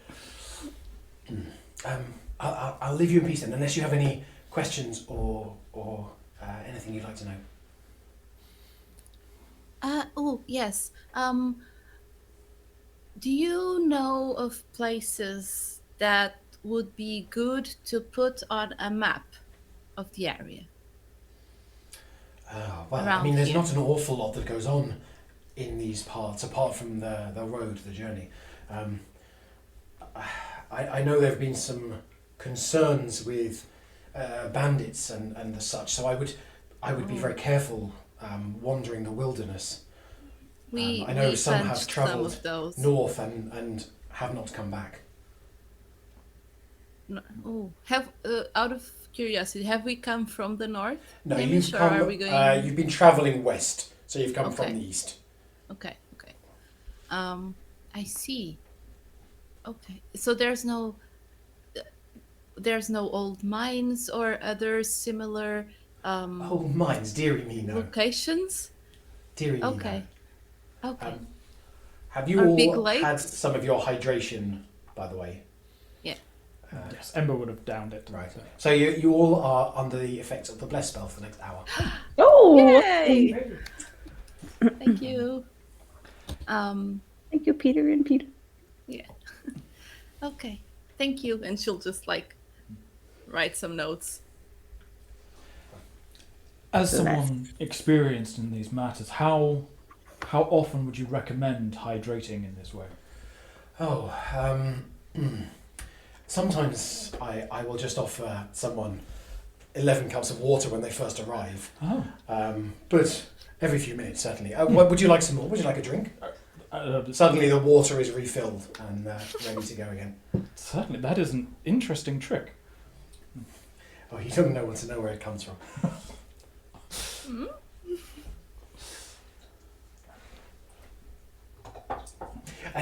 just from a vial of holy water he had. Ah.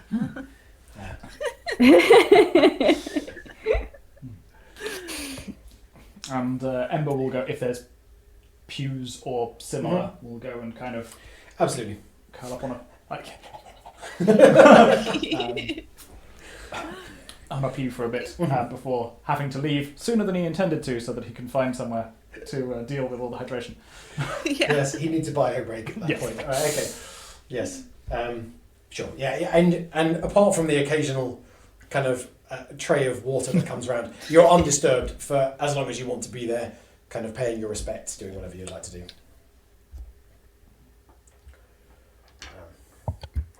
I'll look for some candles. Maybe you can take one of the hydration cups. Oh, yes! Make a sleight of hand check again for me, Amira. Okay, let's go.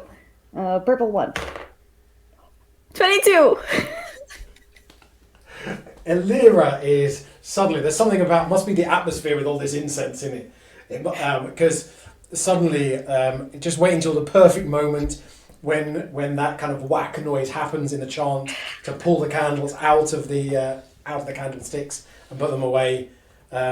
It's pretty smooth, and Elira ends up with 2 quite sizable candles. Actually, they're not like the tiny ones; they're the like full-on church candles. She ends up with a couple of them and a cup, one of the kind of wooden cups from the water as well. Nice. Right. Thick candle. Yes! Yeah. Okay. Thank you, Lila. It was a great idea. You do, after a little while though, as Brother Peter is coming back out, he kind of starts to look around and go, oh, I thought we had enough candles out here. I must go and find some more. Mm-hmm. Is there anything else that you'd like to do? Nothing half-inch, holy candles and things. Are you gonna beat a retreat from the from here? What do you think is being used to make that sound? Maybe I want one of those. I don't know. It's coming from somewhere up there, but people sometimes don't like it when I fly inside, so I can't go see what it is. Oh, that sounds silly. I think so too, but it's their house. Yeah, like you're not like the seagulls that poop all around. You can just. I don't think- tend to poop out in public, no. That is. Yeah, I'd never noticed. I didn't do it. And she's suddenly very worried. No, I never noticed you pooping. This is the second time in about 45 minutes that Lila is feeling incredibly self-conscious.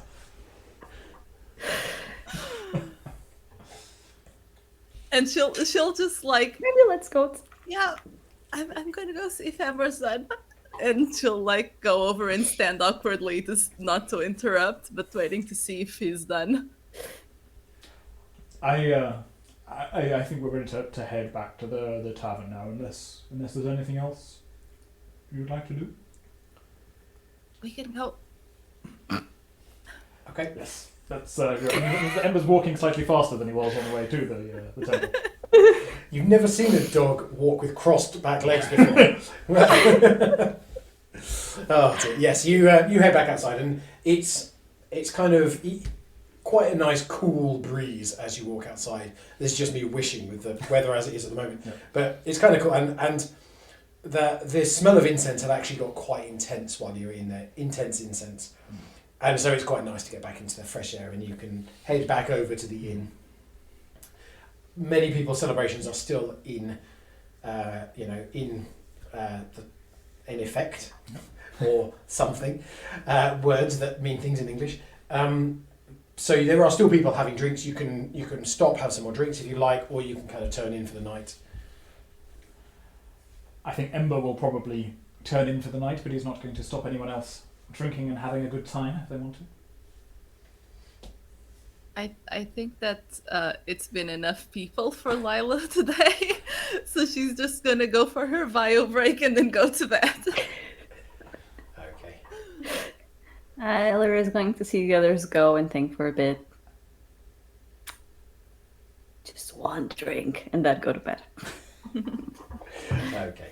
Yeah. So yeah, you kind of you get to your rooms, and it's been quite a long day, and you know, you were fighting earlier, and even though you're not particularly physically wounded now, it does take a lot out of you. And eventually, the noises from downstairs do stop, and they allow you to get some sleep, and you guys can have a long rest. Hey. And I think there is quite a good point to take our break as well. Yep. Everyone can have a bio break. So I think we'll go. We'll probably be about 10 minutes or something. Give everyone a chance to really stretch. All of that kind of stuff, and we'll come back very soon. Thank you for being with us so far, everybody. Yeah. I really appreciate it, and I hope that you stick with us for the second half, and we will continue the fun. But in the meantime, I will leave you with this. Our adventurers will take a short rest while their characters take a long rest.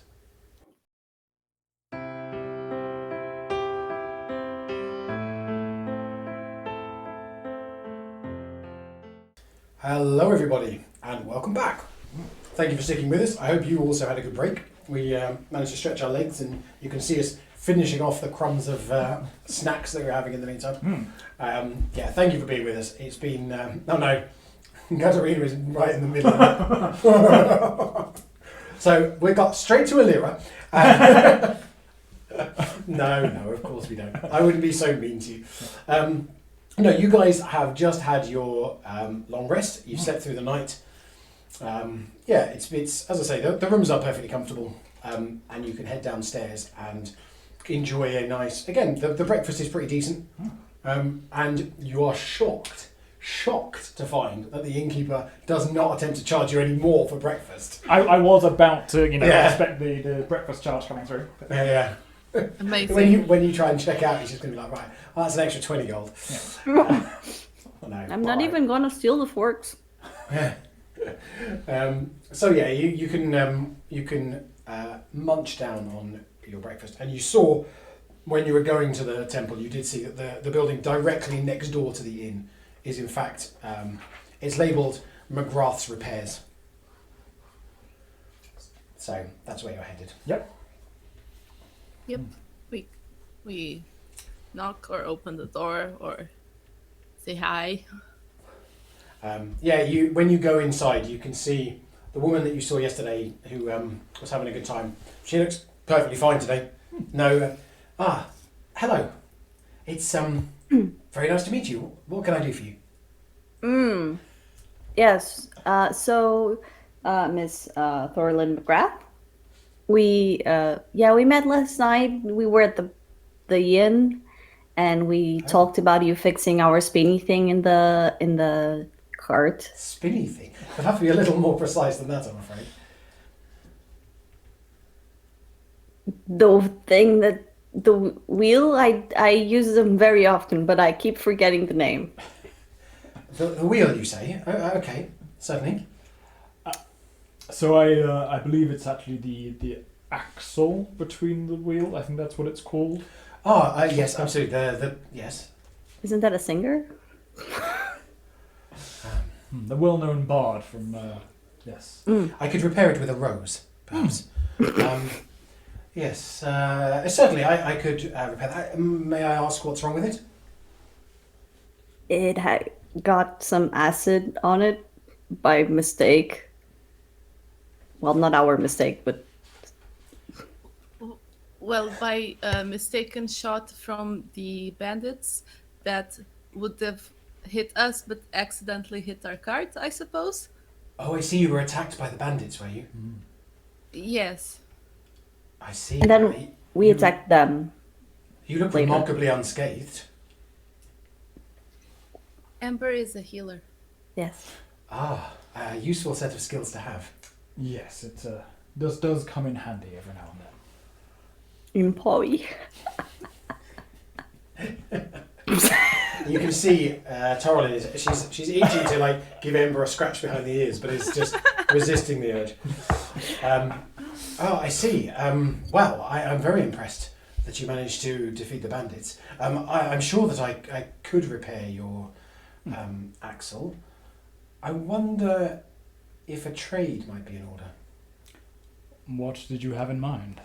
Well, we've been troubled by bandits for a little while now. Mm-hmm. I wondered if perhaps you might be willing to go and deal with our bandit problem, and that could be the payment for the repair of the cart.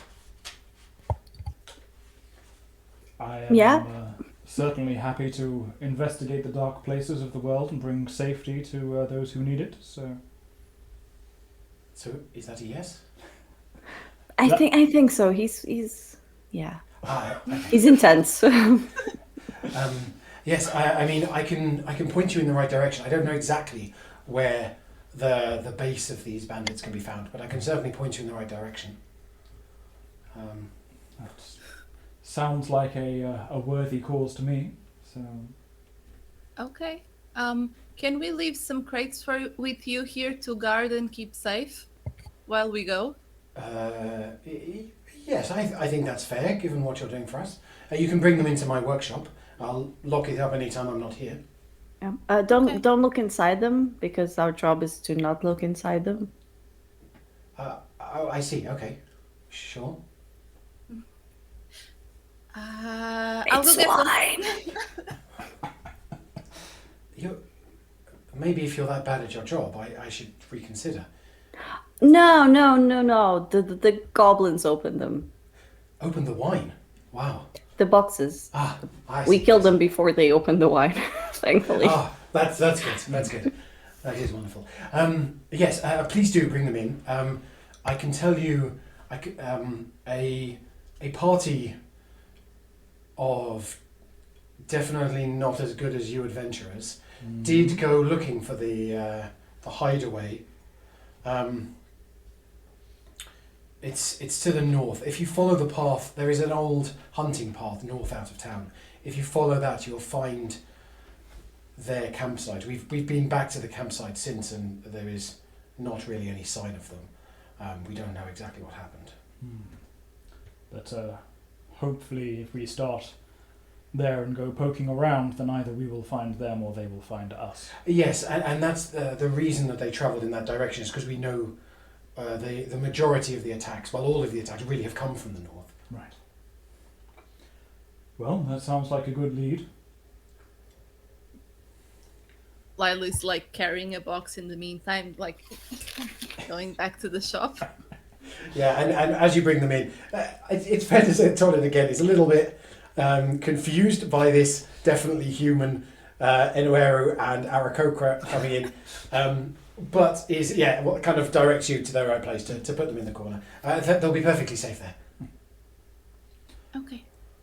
Well, thank you. Do you know roughly how far north this encampment was? How? Around about half a day's travel. Right.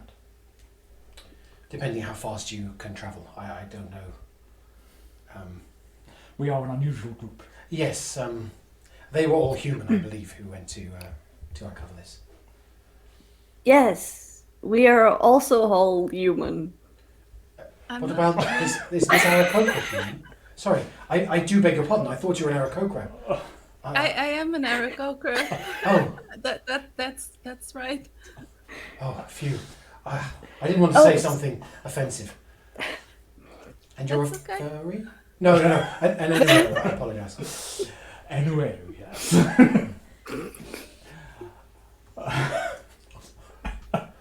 But she's definitely a human. Yeah. Yes. She is definitely a human, and As you has can see. human hands at all times.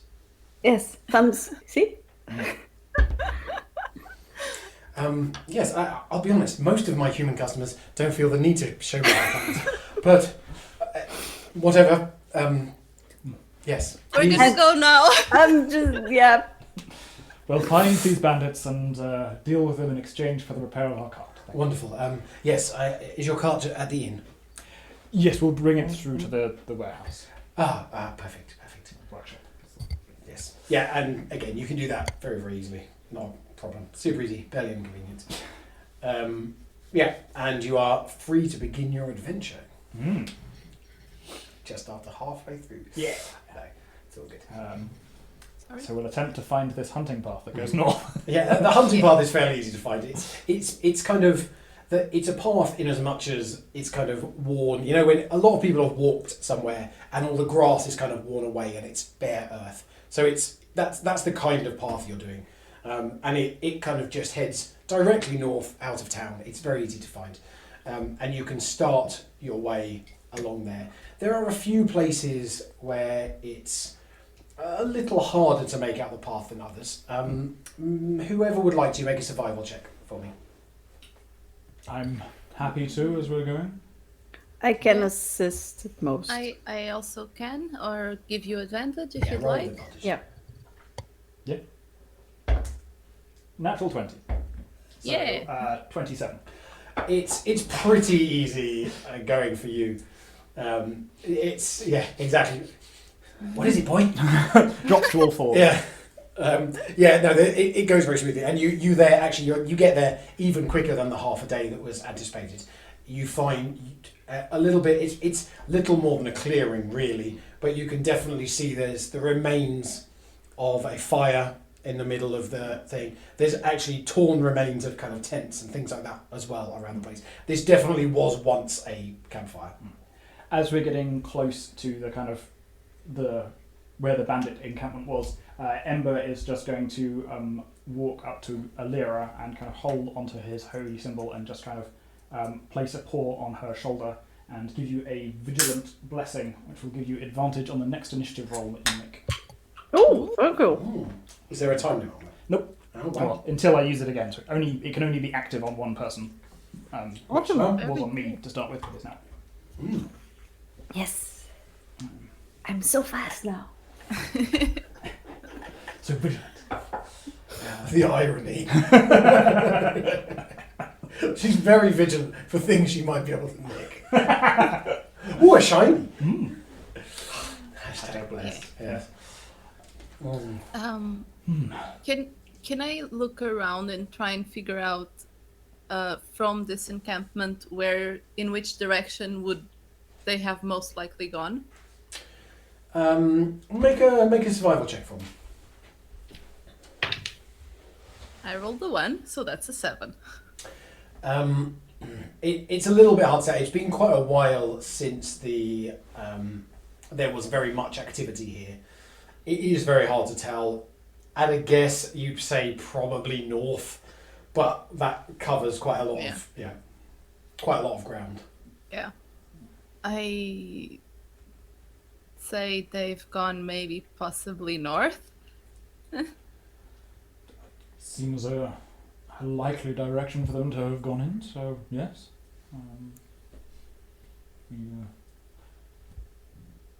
Okay, Ember's going to have a look at the tree line, see if there's any kind of something that looks like a continuation of the path in any Okay. way.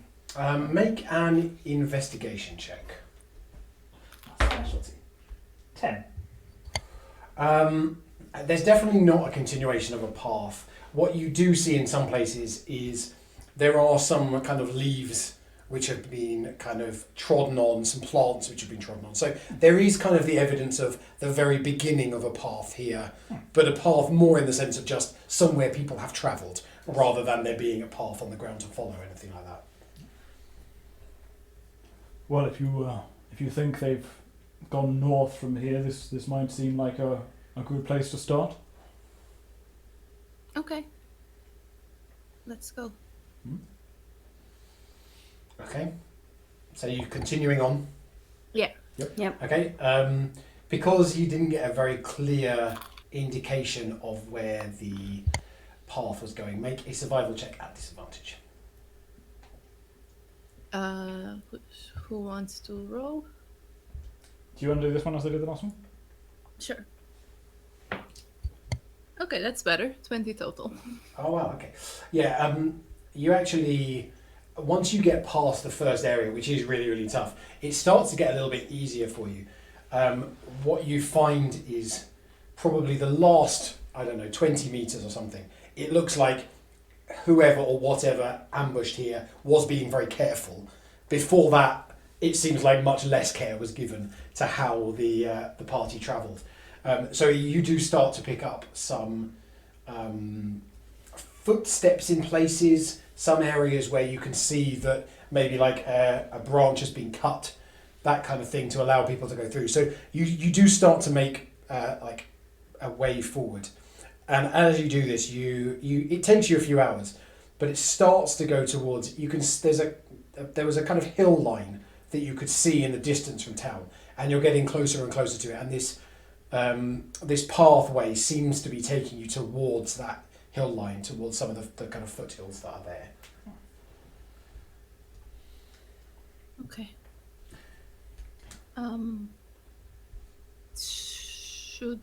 Should we be careful, or what should we do?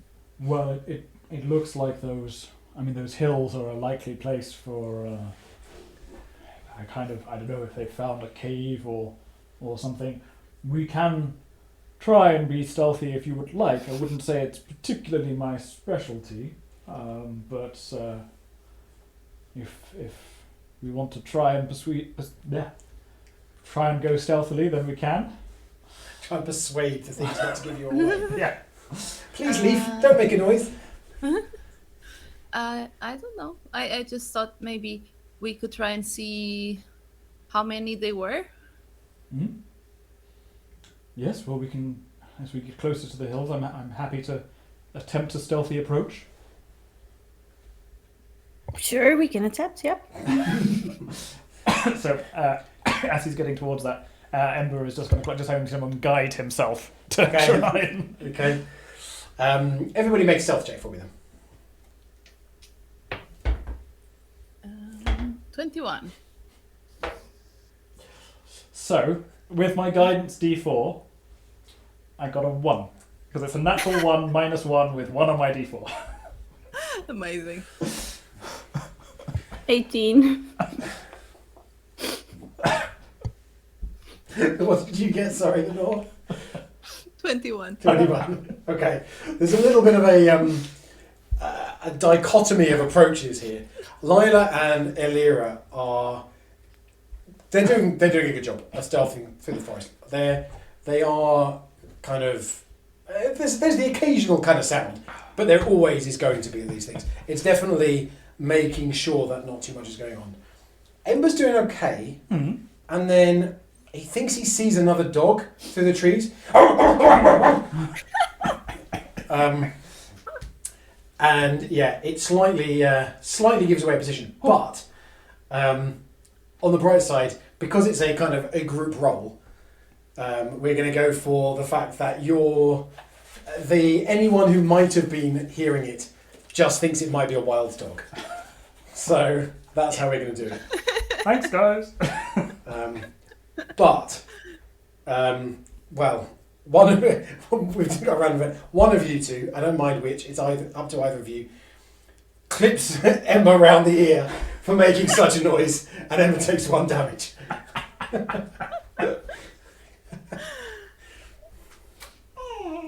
We're so mean. So now he's making even more noise. But you creep forward and you kind of make your way to what appears to be kind of the edge of the tree line, and you can see ahead of you. You can just about make out from where you are. It looks like there's kind of the outlines of a cave, maybe. Make a perception check, everyone. Oh yeah, I have the cone. Ooh. I'm guessing this one's based on sight. Yes. So I don't get it. Oh, do I not use the cone then? Sorry, say that again. The cone, should I not use it because it's based on sight? The ear trumpet. Yeah. Yeah. No, on this one, no. Okay, it's still good. It's still 20. Okay. Yeah, you can kind of look out from the edge of the tree line, and you can see kind of the edge of the cave. And by looking at it for a little while, you start to see movement in front of there. And you can see at the front of this cave a couple of figures, which they look like they're kind of meant to be guarding it. They don't look like they're the most on guard things you've ever seen. But we're going to switch to. Are we?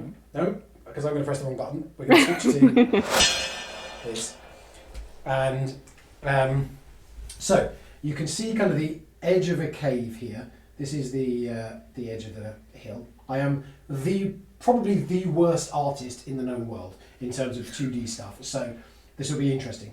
But it kind of turns into a bit of a cave entrance, and then you can't see beyond a kind of corner just inside the cave. And you can see, I shouldn't have done it at this point on the map because that was foolish, but you see standing at the entrance to the cave two large goblinoid figures. Okay. Shall we kill them? You guys are kind of, you can see here, but you're obviously not that close. You're further away from that. I don't know why I decided to do it right at that edge of the map where you can't be. But that's life. Yeah. Should we kill them? It's the one. That's the turn. Or as the people say, dispatch them? I don't know.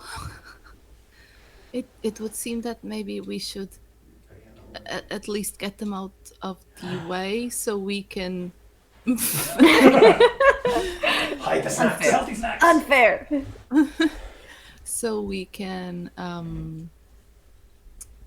get inside the cave.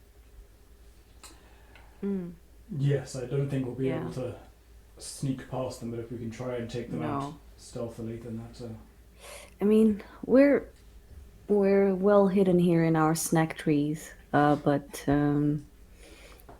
maybe if we attack them from the distance, they'll have to like come and attack us.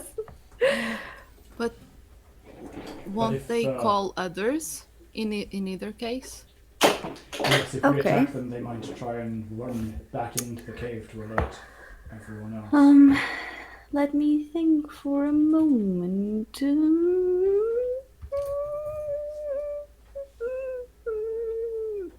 Okay.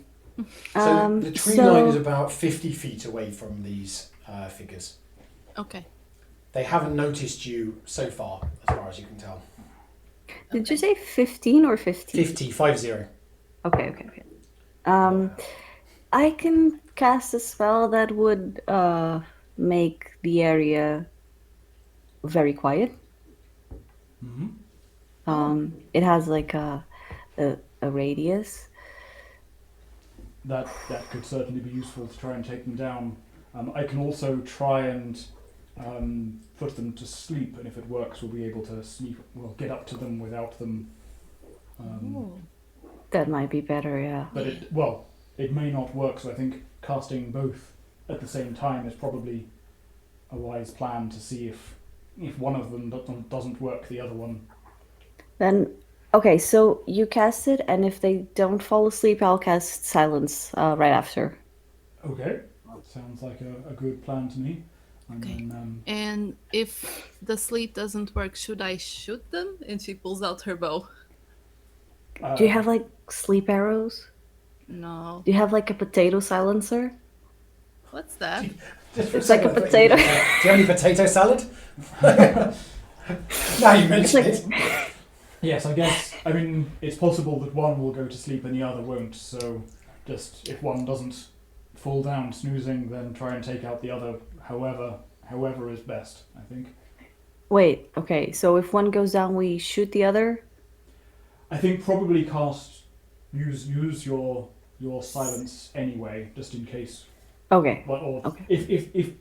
if only one goes down or neither go down, use silence. Okay. And Okay. yeah, Yep. everybody ready? No. Yes. Yes. Engage. So, you guys have a surprise round. I'm going to let you, in this round, because you're coordinating, I'm going to let you act in whatever order you want. Cool. And then, once that's done, we'll go into initiative. Assuming, like, they're not dead or whatever, we'll go into initiative order at that point. So, go for it. So I think I'm first with sleep. So I'm going to cast sleep at 3rd level. So I'm going to put 9d8 hit points worth of creatures to sleep. It's a 90-foot range spell. So, 1. It's maths time. Ooh. Awesome. You now have advantage, Amber. So 34 hit points worth of creatures fall asleep. 34 hit points worth of creatures. So if they're 17 hit points or less each, they both do. If they're more than that, then the one with most hit points falls asleep. Okay. So yes, you've got advantage from Geekio. Thank you very much. Sorry, how do hit dice work? So is it total number of hit dice? Total hit points. Hit points. So if how they many have hit points did you get? 34. So if their combined hit points is less than 34, they both fall asleep. If they have more than that, but one of them is... I'll start with the creature that has the lowest current hit point total, in fact. So the lowest current hit point would fall asleep first. Okay. So... But not the other. Yes. So one has Okay. fallen asleep. Yes, one has fallen asleep indeed. So, and he is asleep for a minute. Start time. So, and he's unconscious until the end of a minute. He takes damage, or someone else uses an action to shake him awake. Okay. Which of you guys is up next? I will go and I will cast silence in an area that would catch the two of them. So it has a 20-foot radius, and it's a sphere. I will point towards like in the middle of them both. So kind of around about here-ish. Yeah. Yeah, you can easily get both of them in a 20-foot radius. Yes. So 40-foot diameter, fine. Yeah. Yeah, they both very much contained within that. Okay. We didn't really discuss this, but Lila is gonna take the decision. And since we're 50 feet away, I have enough movement to get there. So Okay. I'll just like zoom towards the guy and try to grapple him and like hold him so he won't run inside. They're the one who's standing, presumably. Yeah. I'm assuming you're less worried about the one who's asleep running inside. Okay. Yeah. Okie dokie. So, yes, you can make a grapple, so an opposed strength check.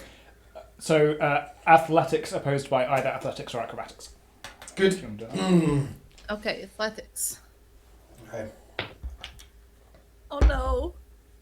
I rolled a 3. So that's a 7. Unfortunately, this guy, when you get in close, he's quite big and beefy, and he does fairly comfortably hold off Lila.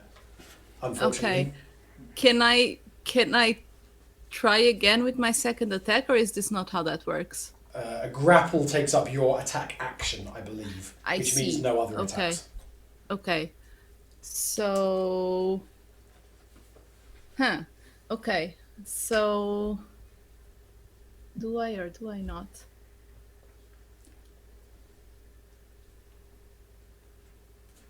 Sorry, I'm just trying to figure out what takes a key point or what doesn't. Okay.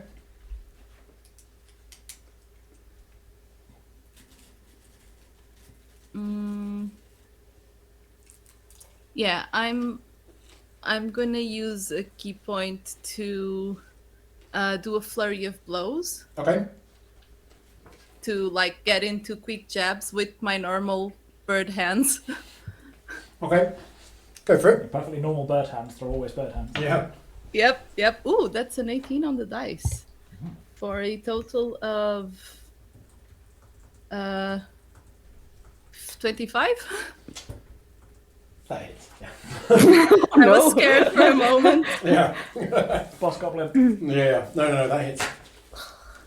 Okay, so 1d6, that's 9 damage. Thank you. 9 damage. Mm-hmm. Yeah. Helps if you press the right hand and not press Stunning the nib when you strike. try to use a pen. Ooh. Oh. Stunning strike? Yeah, stunning strike. Is Okay. my sound not coming through very well? No, it is. It is. It's Okay, good. okay. So yeah, I use another key point for a stunning strike. And is that a saving throw from me? Yes, 14 DC con save. Con save. Fail. That's a 16, I'm afraid. Okay, Not stunned. so second attack of the flurry of blows. 24. Hits. 5 points of damage, but no stunning strike because I don't have that many key points. Okay. Good stuff. So, that's all of you guys acted. It's time for an initiative roll, please. Oh, yes, I have advantage. Okay. Initiative is Dex. Yeah.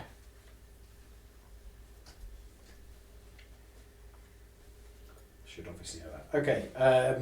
Anyone above a 15? 18. Yeah, 18 as well. Oh. Okay. Nice. Which of you guys goes first? Who's got a You higher can- Dex thing? 18 for me. 18 for me as well. Roll You go again. first because you're closer. No, roll again. Oh, no, I'm fine. I I rolled an 8. I rolled a 9 as well. What's going on? I rolled a 10. Okay. I rolled a 7. Okay. Sorry, you rolled again. Yeah, and I got a 10 and Katarina got a 7. Okay. So it's Lila, Yep. and then it's Alira. We really wanted to go at the same time. Yeah, I know. Desperate. And what did you get? 8. Okay. Okay, so thank you. It is. I was just about to say it's Ember's go. That's not how these things work, is it? Lowest to highest? It is Lila's turn. Okay, I am just gonna keep punching this guy. Just keep punching. Mm-hmm. But I rolled a 2, so I don't think the first attack hits. 'Cause it's Probably a not, 9. unless you have a very high modifier. No, 14? 14 does not hit. Okay, so she tries again and it fails, and that's. I am not using any more. Wait, can I use a bonus action for an attack? I don't. Like Yeah. normally? I think as a monk you I can. think monks can. Yes, I think you get 1 normally as a bonus action, or 2 if you use a key point. Okay, Yeah. so I will just do the 1. And I fail again, because that's another 2. I'm not using this dice anymore. Yes, please. Aw. That's going in dice jail. Basically, this Yeah. is Boss Goblin, even though it's not, it wasn't originally Boss Goblin. Yeah, yeah. Okay. So that means that it is now Elira's turn. You have advantage, remember, if you wish to use it. Oh, yeah. Okay. I will walk 30 feet closer. 30 And feet, I so you're will- then 20 feet away, so you're actually about there. Wait, You're am right I- next to the board. Can I still be outside the radius of the If it was from there, The it'd be silence? about 5, 10. You'd have to stand slightly further back. Okay, I'll But- do that, and I will cast. As my bonus action, I will make the Missy Dinglehopper appear, Yes. and as my action, I will shoot Eldritch Blast at Okay. the Wakey Goblin. The guy I will who's use awake, it. yep. I will use my advantage on the first one. Okay, that's a 22 to hit, Hits. and that is some damage. 10 points of damage. Ooh, Nice. nice one. Nice one. Yeah, this is definitely, starting to open up some kind of like almost gaping holes. I was going to say ash hole then. We're about to this thing, but they're kind of the force disintegrating, and you're starting to see some damage to this guy, definitely. Okay, second attack. 15 to hit. 15 does not hit. Okay. And that's my action. My turn. Okay. Wickedy redeemed a random event. If Yes, that's I've the- got that. yeah, Thank you. okay. Yeah. Okay. But to be honest, it was a healing one, and I'm not sure any of you have taken any damage. So I'm saving it for when someone has. So, at this point, the one who's asleep has a turn, but I think there's nothing that they can do.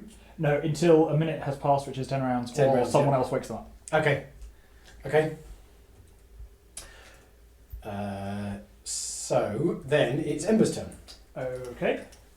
So, as it's too far away for me to get to in combat, Ember is going to move up to next to his totally human friend and cast Sacred Flame on the alive person. With a twilight radiance descending on the target, who must make a dexterity saving throw. Okie Unfortunately, I dokie. can't use my advantage for it, but Yeah. I've now got advantage. Ooh. Twice. Wow. Double advantage, that's exciting. Yes, so... sorry, dexterity saving throw. Dexterity saving throw. 18. That unfortunately passes, so it doesn't matter. Ah. Well, that's a bit rubbish. It's a cantrip. And as she's up in combat, no, that was a cantrip, so I can cast a spell. So I think the range on that is okay. Yes. So Ember's going to clutch his holy symbol and cast Shield of Faith on Lila, and she is up and fighting Yeah. plus 2 AC. Is that a you. bonus action? It is a bonus action. Okay, Yes. wonderful. Okay, cool. Nice. So that's that sort of stuff. So now it's the guy who, so you've got double advantage. Yep. Yep. All the advantage. Yeah, all of the advantages. Okay, so it's this person's turn now, who is a little bit taken by surprise. First thing they do is go to shout at their friend, who they can see is sleeping, and go. And they're confused because obviously they're silenced. So they are then going to attack the burb which is in front of them, and it's going to attack. It draws a huge broadsword. Yeah, like absolutely enormous thing, and is going to take a couple of attacks, I think. So its first attack is a 15, Misses. and its second attack is a natural 20. Ooh. Yep, that does hit. Yeah. So that is then. That's D8. Why can't I see those? There's another D8. So that is 12 slashing damage. Oh, jeez. But at the same time, this random event.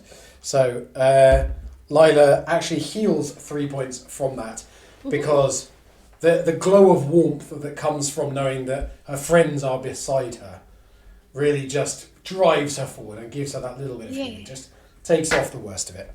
So there we are. That's The healing was the friends we made all along. Along the way. Yeah, it's the definitely human friends you made along the way. So this guy is now going to move. He's going to move to here. So Lila does get an attack of opportunity if she so wishes. Yes. Okay, that's a lot better. That's a 26. That's it. So it's 6 damage. Nope. Yes, 6 damage. Okie dokie. Kill it. Good stuff. Yeah, and it catches this guy as he's running away and almost just takes. This is with claws, isn't it? Yeah. And it just kind of catches and tears at the flesh of this thing as it's running away. But it does get away, and all it's doing is running over here and just booting its friend in the side, causing some damage to it. But the other guy is now awake. Fair enough. And he also has a frog on his head. And a frog in his hand. Yes, he has a frog on his head and a frog in his hand. These are cool minis from the Epic Encounters box from Forge Games. Yeah. There you are. Okay, so those two have now acted, and I mean the guy who was awake before actually took a bit of a chunk out of his friend as he like ran over. So they're both looking a bit dazed and confused and beaten up, but they're both still going. So we're back to Lila, who has advantage if you wish Ooh, to. nice. I'm gonna move closer to the one that I was sitting before. Okay. Do you want to step up so you're in combat with both of them, or do you want to just be able to in with one? Just the one Okay. for So now. you're kind of yeah. on there now. You're going in at there. Yeah. Okay. And I'm going to try and do my 2 attacks. The first one is a 13, so it misses. It does, unfortunately. The second one is even worse. Oh god. And okay. You have bonus- advantage. You do. I will From use the which- advantage on that second one then. Okay. 17? Doesn't hit, I'm afraid. Okay. But the third one is a total of 20? Does hit. Okay. Yes. Eventually, So- you're kind of yeah. you're catching the armor, but then as it kind of ducks down away, you just catch just above the armor into the kind of the neck area. Yeah.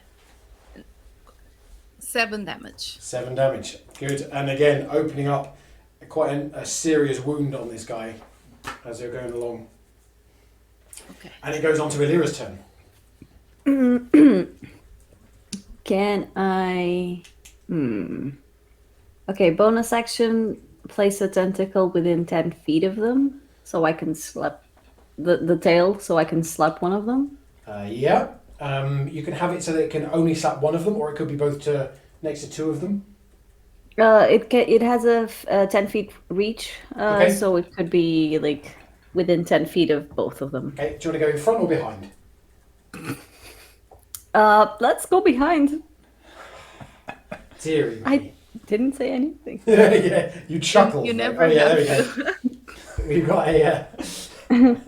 Okay, I'll make it slap the one that's more hurt. Okay, the one Lila's been doing some serious damage to. That's a 25 to hit.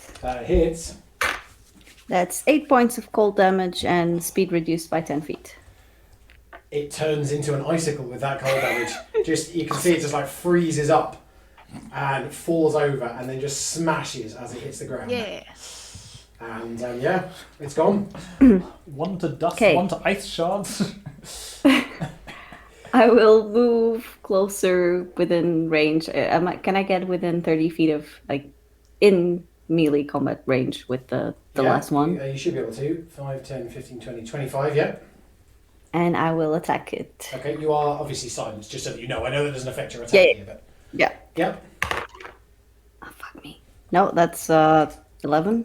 And the second one, that's a natural 19 That hits. for 26. Okay. What do? I do damage. That's 10 points of piercing damage. Okay. He's looking pretty rough at this point. He's clinging on to life. He's just seen his friend explode next to him. He doesn't. You're doing a good job of just making them not want to be there. We're getting their life choices. Okay. So it's now this guy's turn. He takes a look around him. He's thinking about running away into the cave, but then he sees this seal tail sticking out of the earth behind him, and it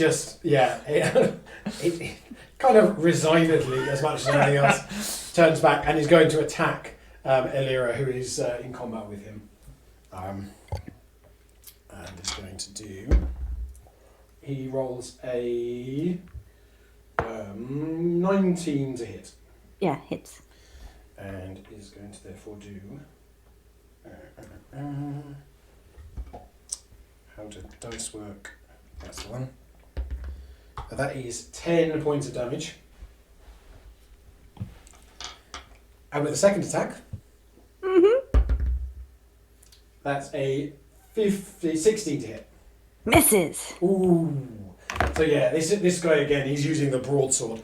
And with one attack, which really does catch you well, it's quite hard to make 2 attacks with one broadsword in 6 seconds. So he's right off balance as he's trying to do it again. And just kind of waves it at you.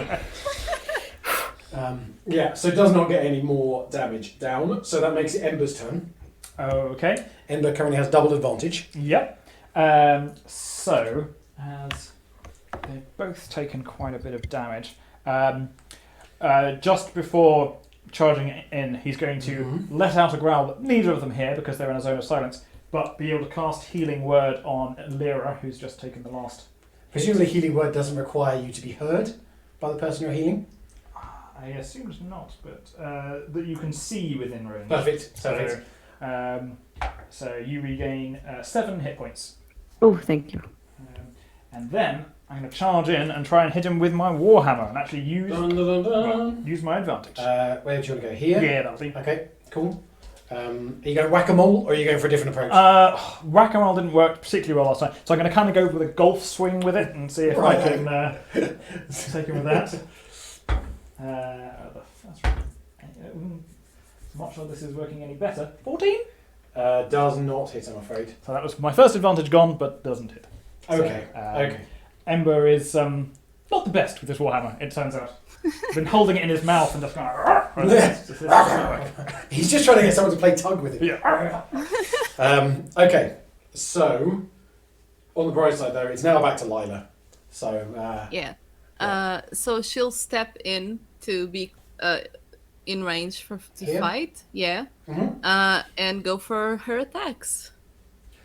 Okay, let's do this. I rolled another 2.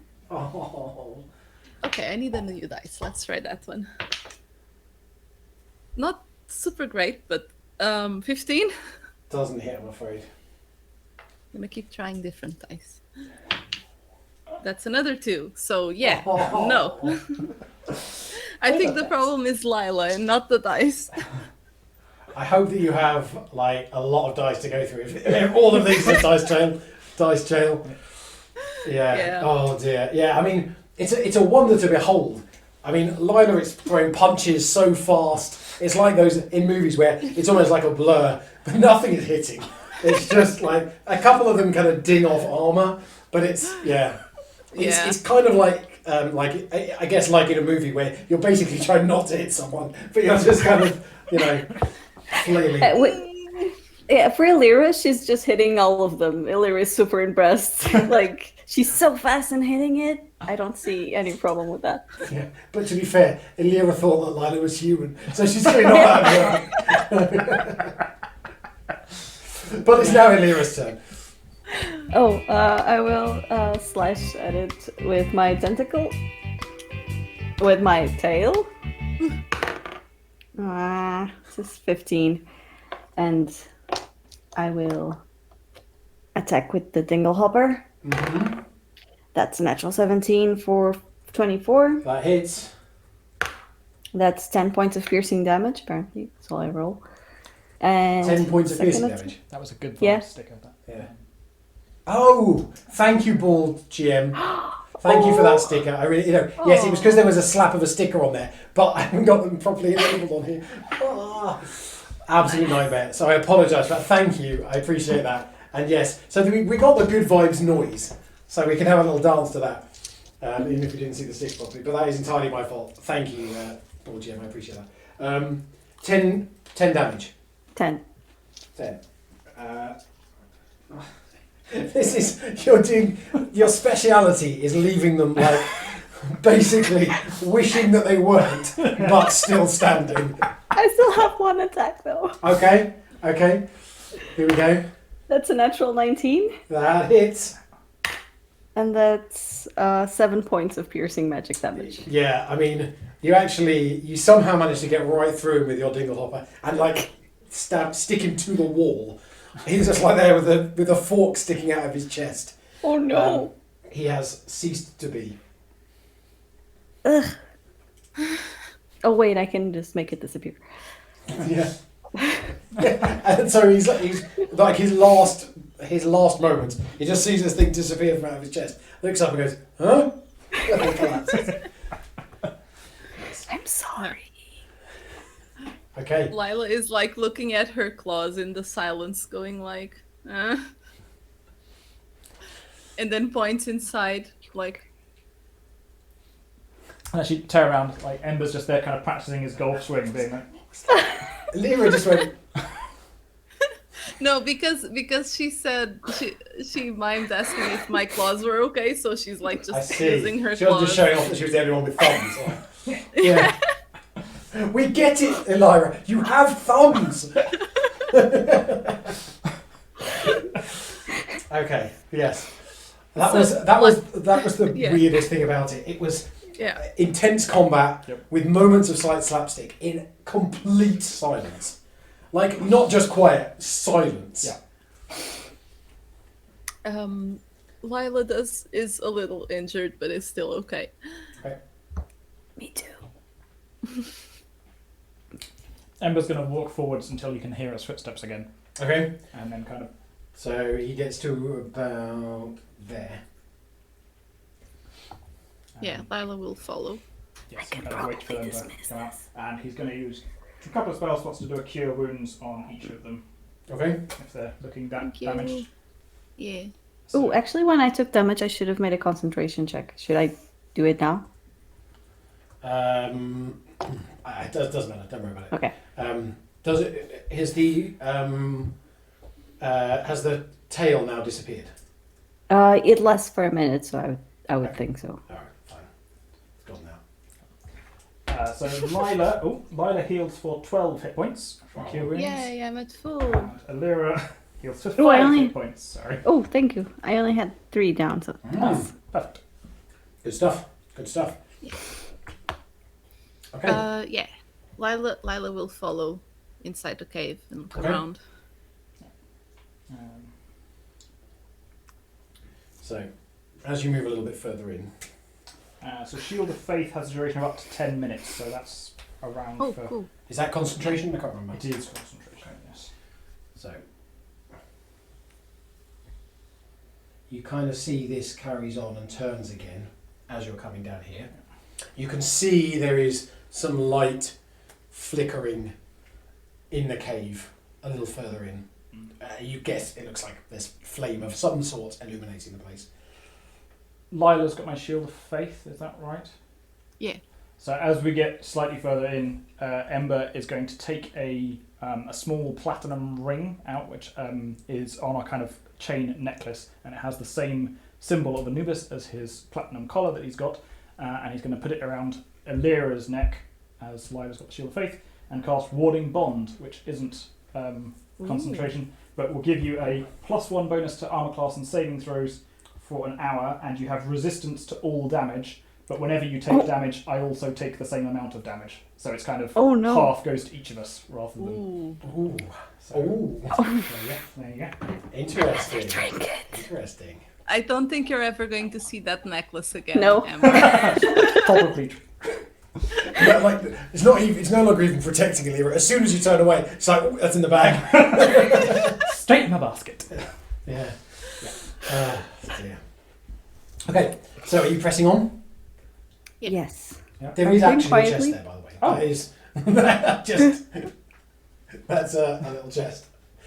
Oh, we didn't really realize. Ah, I right, do okay. want to look in the chest. Yeah. Okay. Or You find in the chest one greater healing potion, Oh, which is from a random event from earlier. Nice. nice. I still have my healing potion. Is that you still have your healing potion? Yes. Sorry. We still have my healing potion. In that case, Lila, do you want to have that as I can heal through other means? Oh, okay. If that's okay. If you've already got one, Alira, hopefully it's very nice. Nah. Yeah. Did we get one?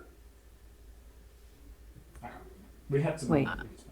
Yeah. Am I tripping? Didn't we get? Yeah, we have one healing potion each. Good. That sounds like something I would have given you. Yeah. Yeah, I you do have not a healing remember potion. that, Yeah. but that sounds like something that would have happened. Yeah. Yeah. Yeah, I'm just checking because I could have just written it down and stolen it, I guess. I mean, it would definitely be a character. It was in a shiny bottle. Yeah. What can you do? Yes, neither of us have healing potions anymore because you've stolen Yeah. them instead of shiny. Yeah, Lyra has 3 healing potions now. Oh dear. Right. So Yeah, but I can keep the potion, or if anyone else wants to keep it as well. I think you're quick and you can like get to other people if they need it with it. Yeah, So that's good. Okay. Okie dokie. Are you pressing on into the cave? Yeah. Yes. Are you going to try and be quiet? Yes. Yes. Man, there was a yes. There you go. Ah. Okay. 12. Okay. 21. There's only 20 more than Emperor, I suspect.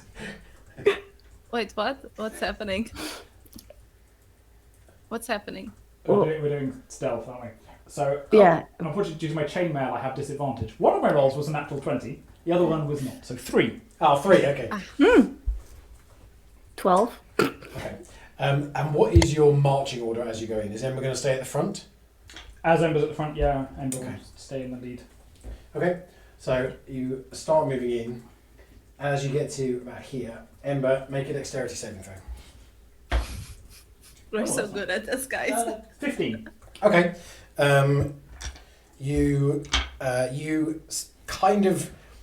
feel the sensation of hitting a tripwire just in time to kind of brace yourself for what's to come. A dart comes flying out of the tiniest of recesses in the wall, and it does 2 points of damage to you. At the same time, however, you hear a bell start to ring further into the cave. Uh-oh. We have a random event. Well, we don't need to stealth anymore. Nope, stealth's over. Sorry, guys. I hope the random event is like a silent spell on the bell. That is a big random event. Okay, so there's the random event. I'm not sure we're going to get to that, but that's fine. Okay, fine. As you trip over, you see on the floor, tucked into a corner, a bag. Right? What? It has a faintly magical aura to it. Ooh. It has some kind of spider webbing on the outside. Right. Beyond that, you're not sure, but you now have this bag. I have a bag with spider webbing on. Mm-hmm. You do, like kind of the design is spider webbing rather than actual spider webbing. Okay. Yeah. Good to know. Mm-hmm. Did you trip into a bag?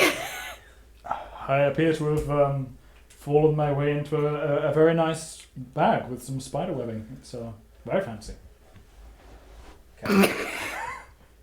It's amazing love what you it. find in these bandit caves. Obviously, loot Yeah. from somewhere. Yeah.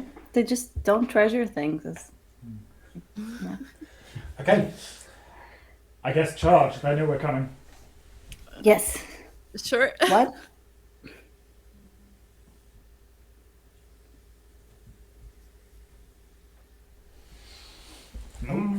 Now we're slightly. Can we tip slightly down? Is that okay? Thank you. Looks a little bit Just like a slightly. whale with this kind of tail. Yeah, that's the seal's tail that sticks. Oh, and here's seal. There's a seal tail just like sticking up this bit here. So we have. 0 goblins. Ooh. Uh-oh. Oh no. Oh, wait. I remember seeing these things. Yeah. I saw them being painted. Yeah. Okay. Oh, this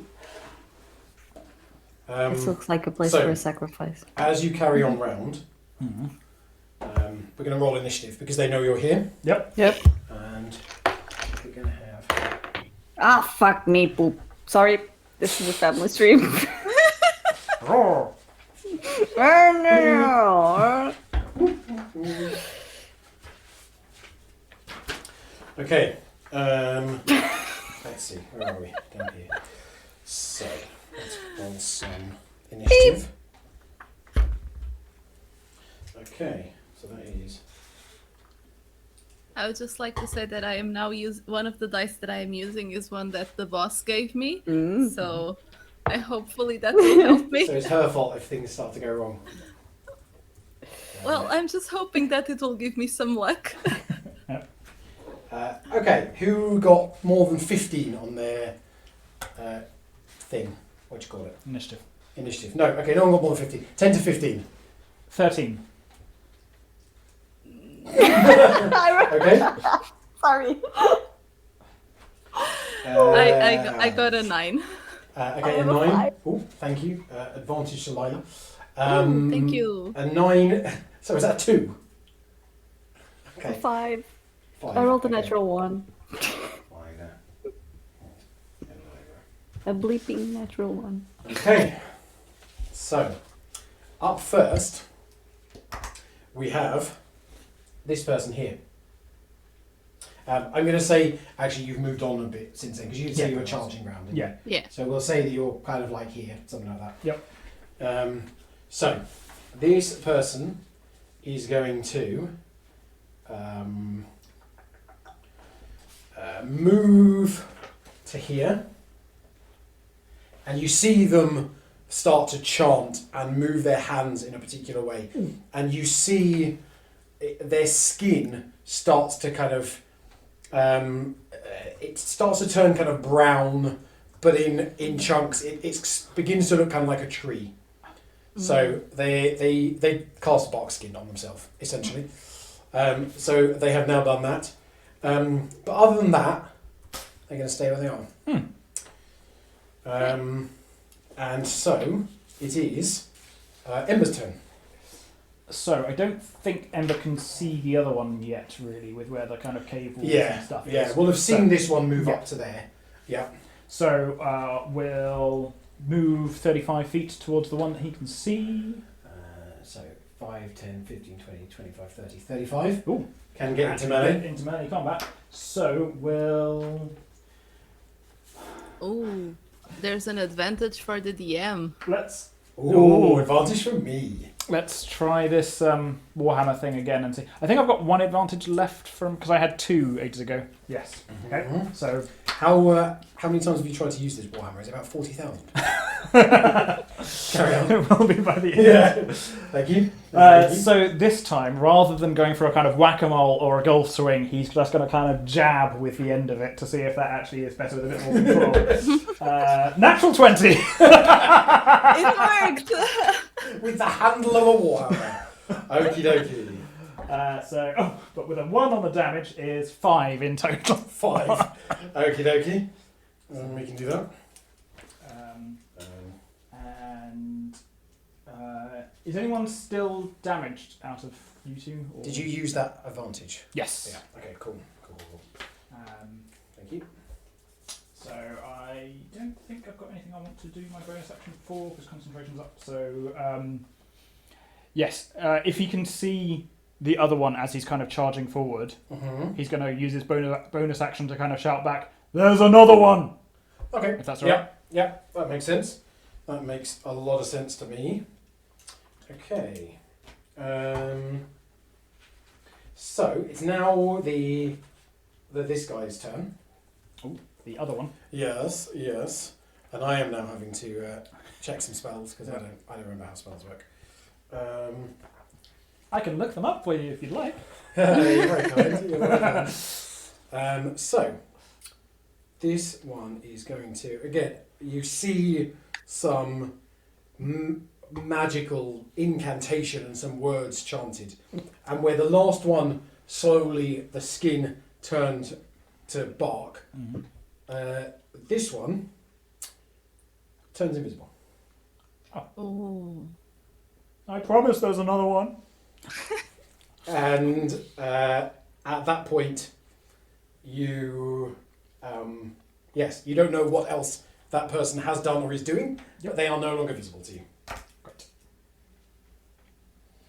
And so, with that, we move on to Linus' turn. Okay.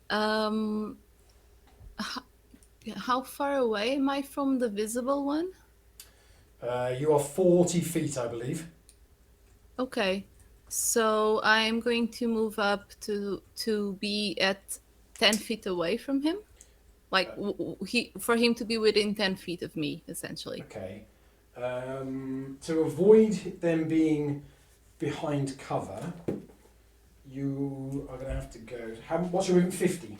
50, yeah. So you could go to here. Yeah, that Is works. that okay? Yeah. If I Mhm. can get there. Okay.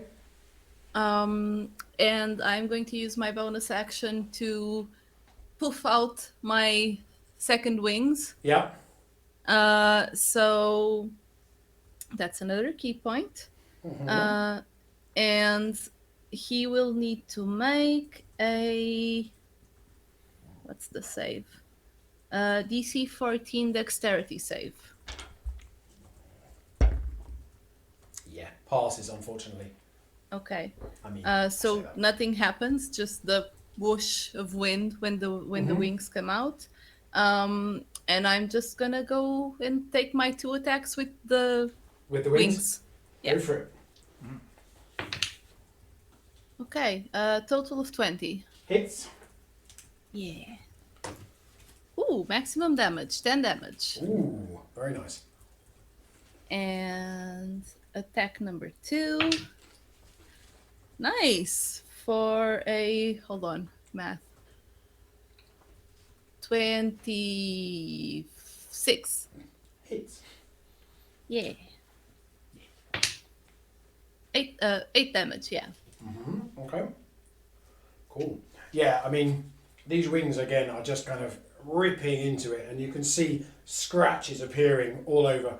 And it's almost where it rips through the bark, it's almost like sap is coming out, which is odd, but is definitely starting to hurt for this creature. Yeah. That's my turn. Okay. Where did I write these down? That is Elira's turn. Okay. So Illyra will move up the 30 feet. So she'll move 30 feet. Yeah. There. Okay. Bonus action. Whale, seal tentacle tail within 10 feet of the one that I can see. Where do you want it? Which side? The other. Around here? Yeah. How's that? A little bit closer to the stage thing. Yes, That? thank you. Okay, Yeah. cool. And do an attack with that. That's a natural 1. That's 2 natural 1s in a row. Why am I cursed? Oh. And as an action, she will Eldritch Blast that one. Okay. It's behind partial cover, which makes it more difficult. But Okay. that's fine. Okay. Go for it. 19? Unfortunately, that chips off some of the stone. So these are basically like stalagmites, which are just sticking up from the ground. Okay. It just chips off some of the stone as you're trying to negate that really tight angle past. Second one. Nope, that's a natural 2. Yeah, unfortunately, it was a really tough shot, and it Yep. just wasn't quite to be. Didn't hit Ember, so that's good. Yeah, that's something. Okay, so that makes it the target of all of your discontent's turn, who, looking around, doesn't really like the odds right now, so starts again casting, and their form has changed so much, it's a little bit hard to keep track of, but they shape change Ooh. into one of them. That's like a werewolf. Oh. It's not actually a werewolf because there's no lycanthropy involved, Yeah. but they've shape But it's changed into it. Big thing Very with a cool glaive. mini. Yeah, pretty much. Pretty much. Now that takes its action, but it's going to just hit out with its claws that it now has as a bonus action at Ember. And that is a natural 1. Ah, good. Oh, but I have advantage. Oh no! Mighty Lancer! Yeah, perfect. That is claws. 18. is my armor class, so just hits. Thank you, Mighty Lancer. Pog disagrees. Yeah. I disagree, Your Excellency. And that is 7 slashing damage. Okay. Okay. And that's the end of that turn. Mm-hmm. That's used now. Okay. Penalty against naughty players. Naughty? Ha! Well, I mean, neither Katarina than That's true. So, we will... yes, so that means it is now Ember's turn. Aha.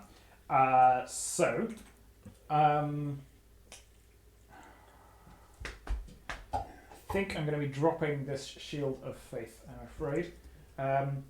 He saw worries. the guy turn invisible, He did. so he's going to use Fairy Fire. Mm-hmm. Ooh. He was about there, wasn't he? I think he was there, yeah. So he's going to cast it. So it's just so it's 20-foot radius. Okay. So that's just caught, and a 20-foot radius sphere of Fairy Fire. From here, you say? So it would There? one- yeah, there I think, because that would be 1, 2, 3, 4. So I Okay. just catch him. So yeah, from there. Okay. And remind me exactly what that does. So just each I know. object in a 20-foot cube within range is outlined in blue, green, or violet light. Any creature in an area when the spell is cast is also outlined in light if it fails a dexterity saving throw. Okay. And it can't, if it's affected, it can't benefit from being invisible. Okay. Dexterity saving throw. Yes. 20. So it passes, and the because we get advantage on them if they're affected. Okay. Cool. If the werewolf guy Oh yeah. is- Okay. Werewolf. Dexterity. 8. So he is now glowing, Okay. but we haven't revealed the wizard, unfortunately. We do have another random event, which is so Lila. There's something about the atmosphere in here, which has really set off her allergies, and she starts sneezing. There is no mechanical effect to it. It's just Just as the shield of faith drops, Yeah. the allergies. all the all the dust that's picked up in here starts going. So that was my action. For my bonus action, I'm going to do a. I'm running out of spell slots. Nightmare. No, I don't think I'm going to do anything right now. I'll just try to. Save Okay. it. Yep. Okay. Well then, it is time for the invisible person to act. How dare you? Yeah, a bit rude. Hmm. Even more rude when you see appearing from this general area it kind of looks like a very small sun, and as it flies towards you, you realise it's a fireball. Oh no. So it hits. It hits kind of back here, so it hits these two. Right. It can't really hit Lila at the same time. Because he's trying not to hit his friend, basically. Yes, exactly. Definitely not hitting there. So, I mean, I couldn't have one of my things which involves D&D without fireballs. True.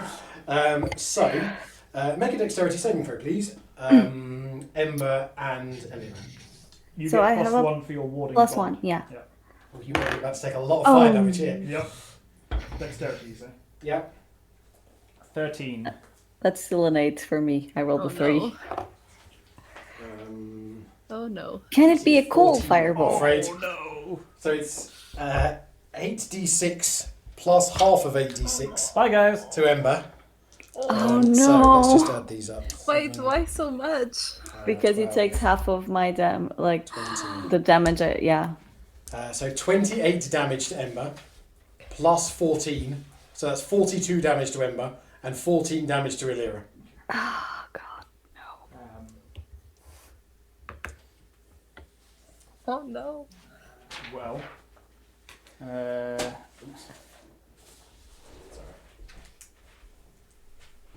Sorry, so say 42 damage to me. 42, yeah. I can't. Oh. No, even Loyal Spirit can't save me.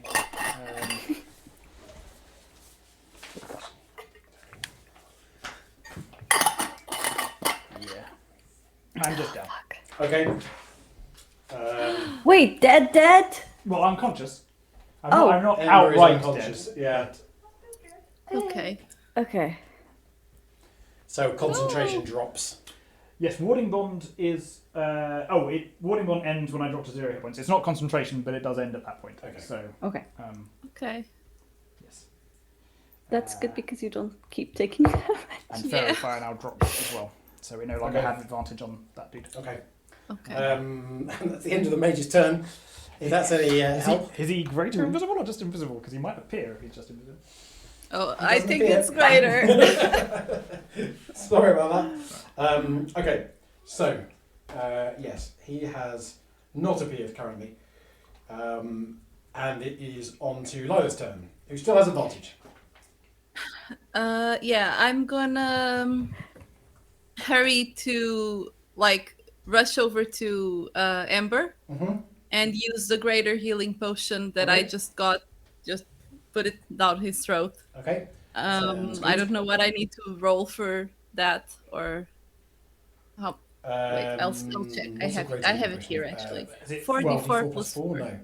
either 44 plus 4 or yes, I think greater's 44 plus 4. 44 plus Yeah. 4. I obviously should look that up, but Okay. so 44 plus so- 4 hit points regained for Emma. Thank you. So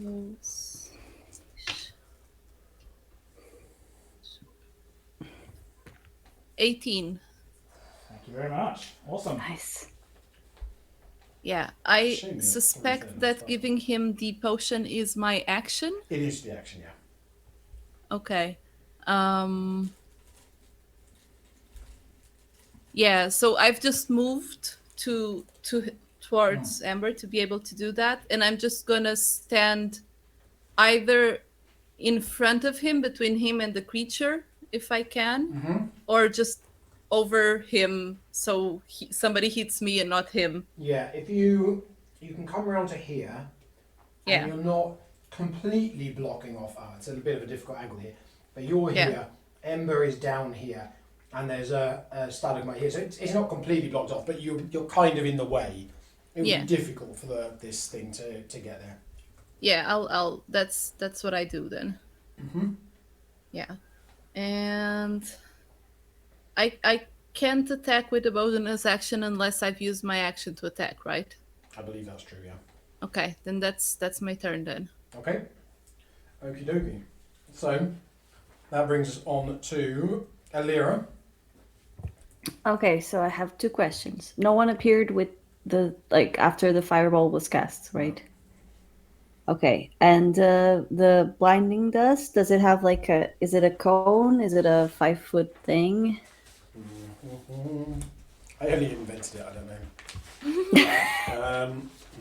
know. Just a blinding. I'm gonna say it's a 10-foot cone in front of you. Or, I mean, it depends. Are you trying to blind this creature, or are you trying to blind the person who might be somewhere? Yeah, I feel like trying to blind the person who might be somewhere would be better in a way, but I can see it, so I would just probably be wasting the dust. So can I get closer to the werewolf sort of thing? Mm-hmm. You'd have to come all the way round here, or you can nip round the far side of the stalagmite. So if it has a 10-foot cone, can I get into a place where I can get to it? Yeah. I think if you come round to here, you can get it and kind of avoid your friends. Yeah. Okay. Mm-hmm. Okay, then I will do that. Okay. Nice. So yeah, you kind of pour it out onto your hand and just kind of blow it upwards a little bit because this is quite tall. And it has to make a dexterity saving throw. Which it fails. Ooh. Yes. So they take D6 damage and are blinded for 1 minute. Ooh. They can Nice. attempt to remove the effects at a later point, but D6 damage and they're blinded for a minute. Okay. Bonus action attack with the tentacle. That you need to do d6 damage to it with Dust of Blinding. Okay. I forgot the numbers are. Oh, that's a 1. Sorry? Oh, is it 2d6? No, just 1d6. Oh, that's a 1. 1. Well, Yeah. it's better than nothing. Successfully Yeah, blinded. it's blinded. Yeah, it was. So bonus action, you said? Yep, tentacle. Yep. Seal tail slap. 15. 15. Hits. Oh, It's cool. big and it's strong, but it doesn't have any armor, and it's a pretty Yeah. easy target, really. Nice. 8 points of cold damage. 8 points, wow. It's not really expecting it, because it's looking at all of you. It only saw 3 people run in, and suddenly it's getting slapped from behind by something that smells slightly of like seawater. It's a slightly odd experience for it, but it's definitely it's given it a bit of a chill. It's going to need a warm You're welcome. blanket later. Okay, is that the end of your turn then? Yes. Okay, that means that it is this dude in front of you's turn, and it's going to turn to attack Lila. Yeah. And it gets multi-attacks. So, first off, it goes in to try and bite you. And it does, I assume, get its teeth into you with a 22. Yeah. Yes. So that is... only the 3 piercing damage, though. Again, these creatures just can't figure out birds. It's like, it's not getting a meaty part. So, frustrated, it's going to take a swipe at you with its claws as well. 9. Yeah, that does No. not hit. So, there you are. It's more frustrated and confused. It's now surrounded and being slapped by a seal tail, and it doesn't really know what's going on. So, that is the end of its turn, and it is Ember's turn. Right. So.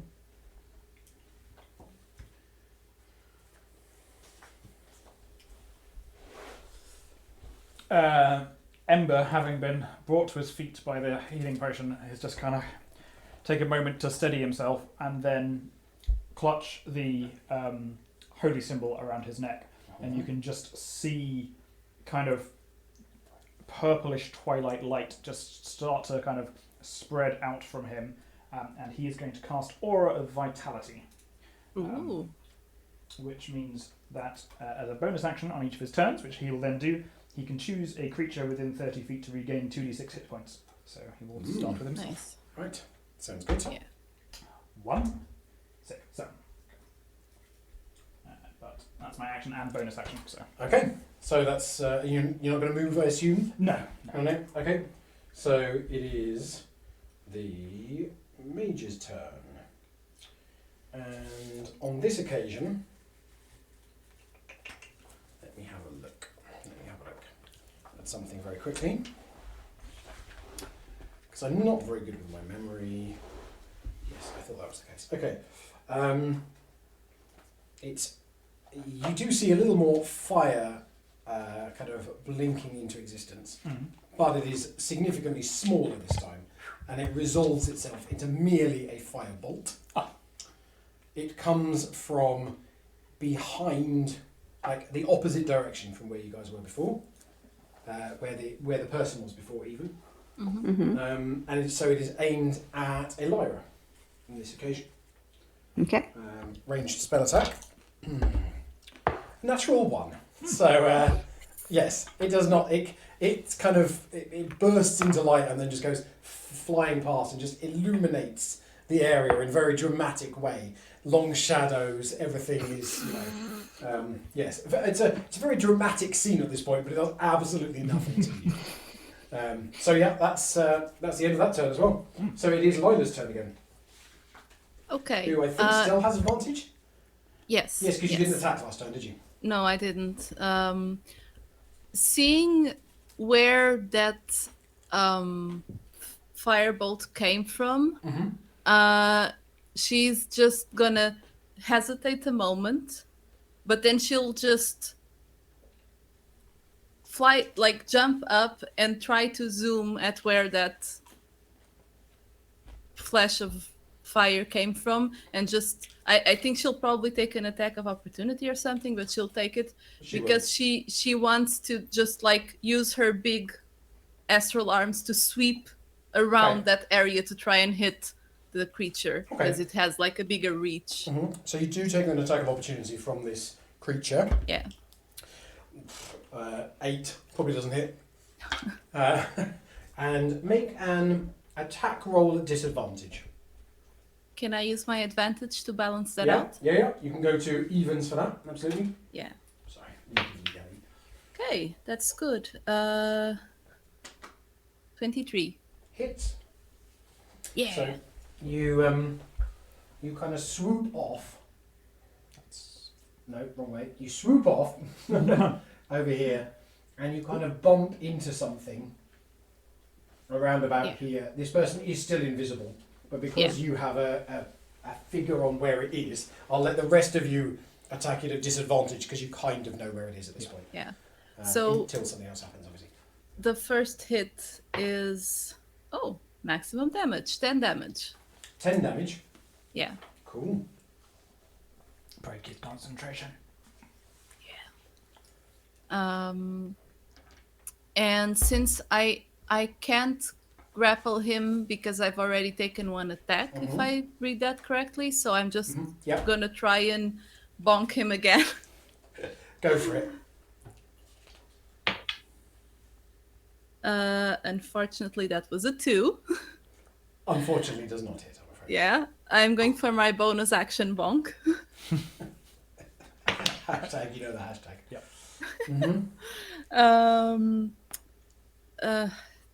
13, unfortunately. 13 hits. Ooh. Oh, okay. Then I want to use a key point for trying to stun him. Okay. And that's another saving throw for me, isn't it?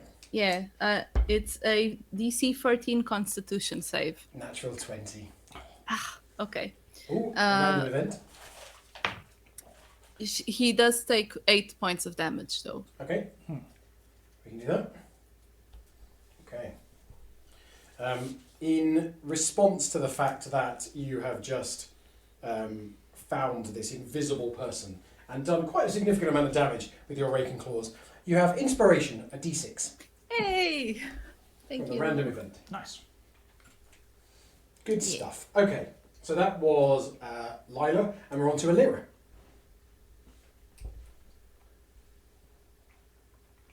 Oh, you're You're muted, muted. Katerina. I have a question when I'm not muted. Dispel Magic says to choose an object, creature, or magical effect within range. Since I know the creature's there and I know it's invisible, can I dispel the invisibility? Or try? It's not an area of effect, is it, Dispel Magic? No, it's a range of 120 feet. Choose one creature, object, or magical effect within range. Any spell of 3rd level or lower, blah, blah, blah. And I have to roll for higher. I don't think so, because you don't know exactly where it is, so you can't lock the Dispel Magic onto that magical effect. Yes, that makes sense. I will then, instead... Can I get a 40-foot radius area that doesn't get to where Lila is? Where Or are you is trying Lila to, flying? What are you trying to do with this? I'm not sure. Do you mean hit someone and not them? No, it's a big area spell. So I want to cast Sleet Storm, if I can make it in an area where it doesn't hit. You could make it hit one or other of the enemies and not... Oh, the mage. Yeah, you can hit the Definitely. mage with the Sleet Storm and not hit Lila, absolutely. Okay. Nice. So until the spell ends, freezing rain and sleet fall in a 20-foot tall cylinder in a 40-foot radius centered on a point you choose within range. The area is heavily obscured and exposed flames are doused. The ground in the area is covered with slick ice, difficult terrain. When a creature enters the spell's area for the first time on a turn or starts its turn there, it must make a dexterity saving throw. On a failed save, it falls prone. And if a creature starts its turn in the spell's area and is concentrating on a spell, the creature must make a successful Constitution saving throw against your spell save DC or lose concentration. Okay. Ooh. Okay. Nice. That's a really cool spell. Yeah. Yeah. It's really cool. Thanks, patron. And I will cast that. And whoops. Bonus action, tentacle slap. Okay. Go for it. Tentacle slap. That is a 15 plus 7, 22. It's gonna hit. It's gonna hit. 5 points of cold damage to the werewolf. V. Okay. Sure. And that's the end of your turn. Yep. No, I can't move away without taking a possible attack of opportunity also. Yeah. Okay. Wonderful. So it's back to the druid werewolf, who is, I think, he's going to take some attacks at Ember again. Healing people. Yeah, it doesn't really like healing. It's a bit rude. The first one's a natural 1. Yeah. So like tries to bite, but accidentally hits the stalagmite and like breaks a tooth off on the stalagmite. Second attack, not that much better to be fair. 14. Does not hit. No. So yeah, this werewolf is getting quite frustrated at this point and is desperately trying to do some damage, but just failing. Swinging a little bit like Lila was doing earlier on. It's back in that. It's like a slap fight at this point. Yeah, exactly. But he's not achieving very much by doing these slaps. So it is Ember's turn. Ember knows the feeling of trying to attack and not doing very much. So is not going to be attempting to attack because there's other things that the cleric can do. So he's going to continue clutching his holy symbol and channel divinity to create a twilight sanctuary. So a secondary aura starts spreading out for the same 30-foot radius, filling it with dim light. And whenever a creature, including me, ends its turn in the sphere, I can grant it either 1d6 temporary hit points plus my cleric level, or end a charmed or frightened effect on it. And then I will use my bonus action to use the Aura of Vitality. Are either of you looking quite injured at this point?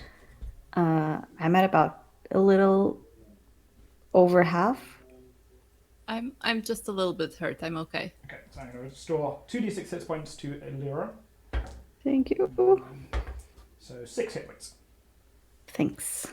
And then at the end of my turn, I will gain 10 temporary hit points from my Wonderful. Twilight Sanctuary. Awesome. Cool. Okay, and that's the end of your turn? That is the end of my turn. Just doing Okay. healing Well, and stuff rather than actually hitting. Yes. So it is now the mage's turn. Remind me, I have to make a concentration check. And a dexterity check. Okay. And or starts its turn there, must make a dexterity saving throw or falls prone. Okay, dexterity saving throw. He falls prone. Okay, and then a constitution saving throw against my spell DC or lose concentration. He loses concentration. I just rolled Yes. a natural 3 and a natural 2. Nice. So, Wow.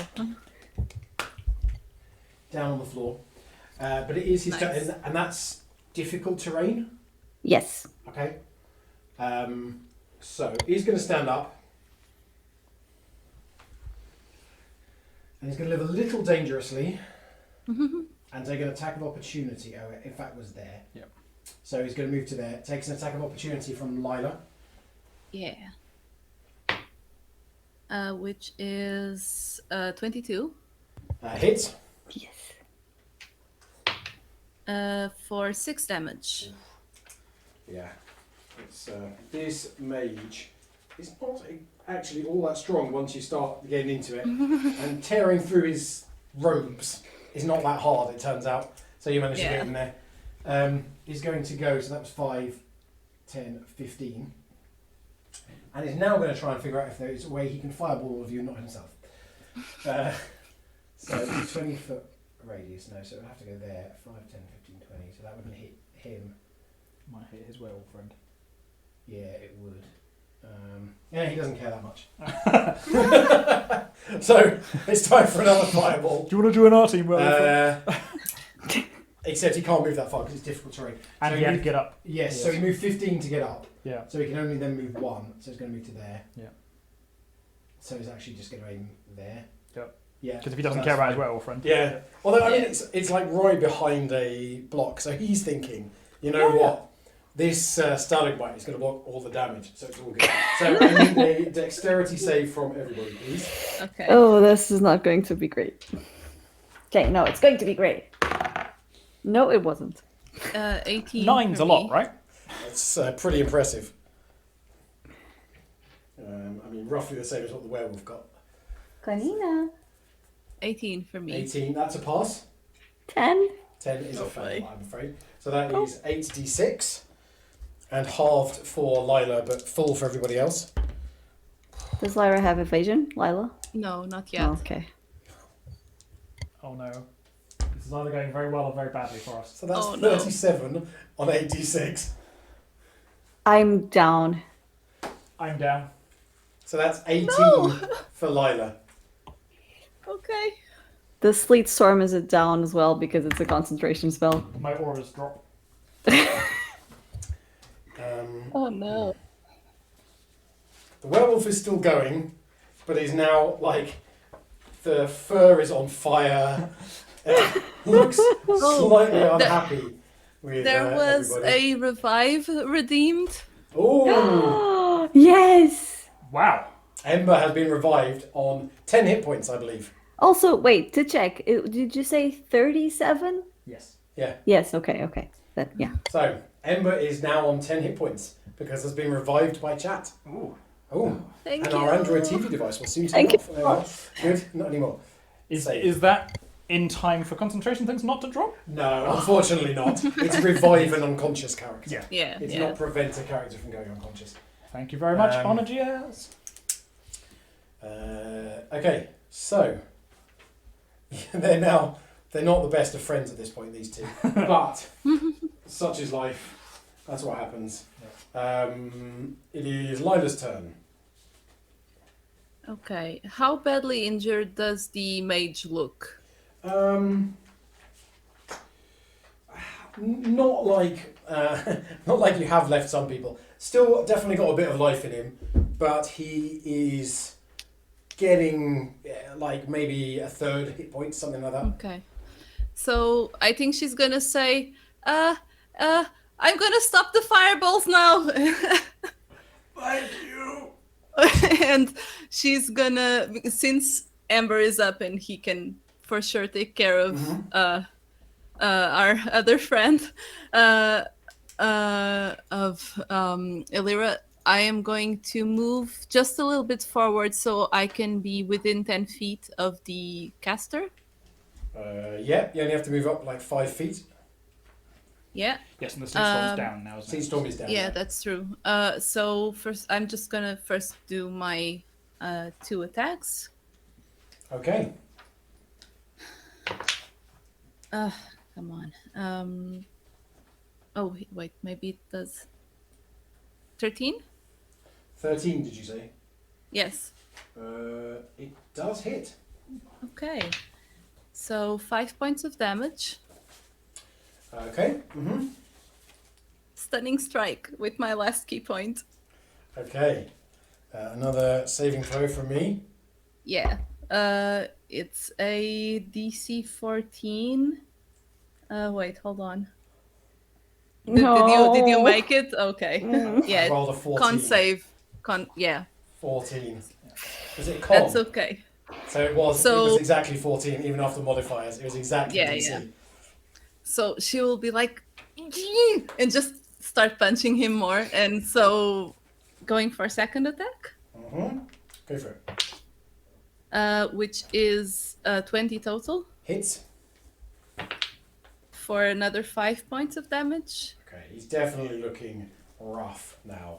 There's kind of blood seeping through the robes, and where once he kind of, you know how mages are. They're very pompous. They carry themselves in a very pompous way.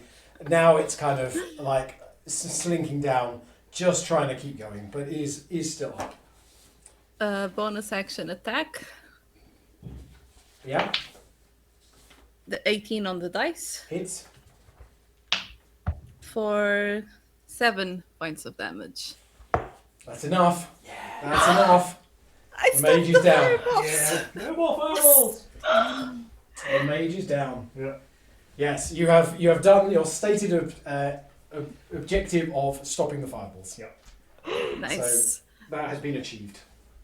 Good work. And since I still have some movement left, Mm-hmm. I'm just gonna she'll fly up and flip in the air and just go down, set down on the square that Illyra is, just to make sure that the werewolf doesn't get a strike on her or something. Okay, yeah, she can kind of put herself in between Yeah. there. Cool.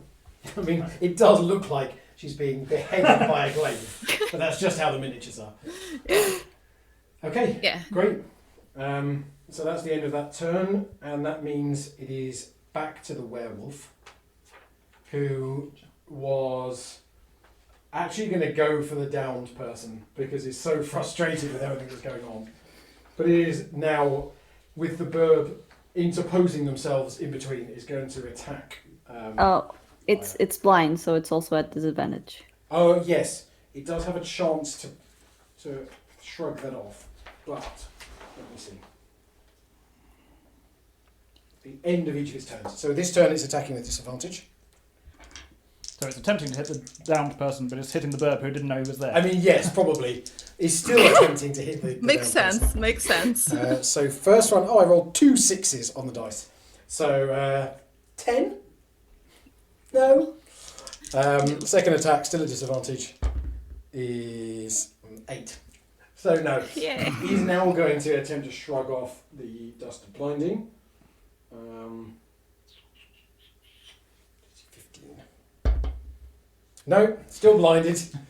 Nice. It's like desperately trying to claw the blinding. So actually, it doesn't hate the mage, albeit the mage is not there, because it has no idea who you Yeah, that's fair. It could have been anyone. Yeah. Oh, they hit me with all Yeah. this fire. Is blinded, is burning, is not very happy. Yeah. Okay, and so that moves us on to Ember. Okay, Ember is going to move to the side a couple of things so he can see both Lyra and Illyra through Mhm. the thing. Use his very last spell slot. I think we've done well to get to this point without getting confused between the names. I think you've done well there. So last spell slot to cast Mass Healing Word to do Ooh. D4 plus 4 hit points to everyone. So Nice. for Oh, thank you. Lyra gets 5, I'm afraid. Lyra gets 5, and And the die gets defenestrated. I get. That's favouritism, that is. Yeah. 5, 5, 7. Okay. Okay. So that was my bonus action. So for my action, I'm going to stab with the warhammer again. Because that's the only thing that seems to be working. Okay, go for it. 15. 15 hits. Yeah, Yeah. it's definitely the best way to use that weapon. So that is 7 points of bludgeoning damage. Okay. Werewolf is still going. Honestly, it's a What? little hard to tell if it's like right on the edge because it is stumbling, trying to pat out its fur that it can't see. Yeah. It's it's all over the place, but it's still up. It is still up. So we are on to Lila's turn. Okay. We have Did Illyra get a turn? Illyra. Apologies. Should have gone before the werewolf. So I Oh, in that case, it doesn't make a difference. Yeah. Yeah. Okay. Sorry about that. Nope. No I'm worries. glad I didn't die.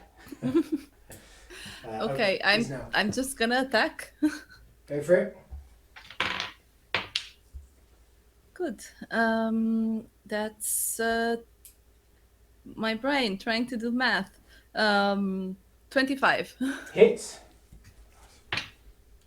6 points of damage.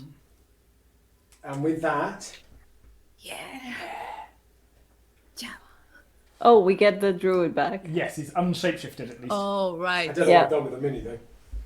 Could be anywhere. Oh, it Yeah, died. it's that one. We won. Thank you. Yes, the werewolf form has dropped. Is the druid is no longer on fire. He's still blinded because it'd be rude not to. Do you get advantage attacking a blinded target? I don't No. think you Yes. do. I think they you do. get disadvantage attacking you. You think you do? I think it's both, but I'm not sure. But I'm not sure. I might be wrong. We're checking now. Sorry. Blindness. You do. You do. Oh, nice. There you go. So you have Then- advantage. For my second attack, I was like punching up, and then he turns into the druid, and I'm like, oh, blank. Punching up and punching And- down. Advantage. 20 total Hits. for 6 damage. How do you want to do this? Yes. So she was like, take that, and take that, and it's like she's kind of stressed in the moment, so she's moving to hit with her normal fist, but the big one is there, so it's like way overkill, and it just plumps the guy on the floor because it's the big astral wing, and she goes like, oops. Well, I think that definitely deserves a cheer. Well done, everybody.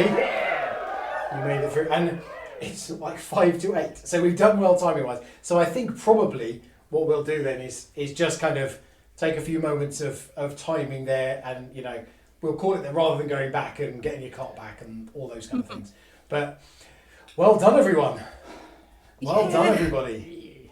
Yes. Oh, Yes. And A couple thank you of for- close moments there.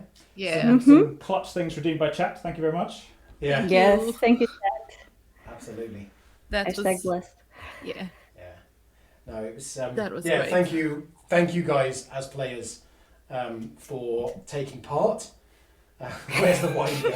It's going to the monastery further along, Pete. We're just going to drink it when we get yeah. back. I'll tell you what. Eventually, when we get to like 200 followers, we'll have another one, and we'll see where the wine ends up. Yeah. No. Perfect. It's been really good. It has been fantastic. I've loved playing, and yeah, thank you. One thing I was saying earlier on is I'm going to send you guys the minis of your characters as a thank you for Aw. taking part. So yeah, well, I'm going to show them up slightly closer. Thank Yes. you. This was, I probably should have done this right at the start. This was Lila. Yeah. Verb. Are you going to focus for me? Not sure if you are. No, he likes. Briefly. It's on the kind of. Good. Yeah. But So that's cool. Lila. This is Alira. Yeah. Really pretty. And this is Emma.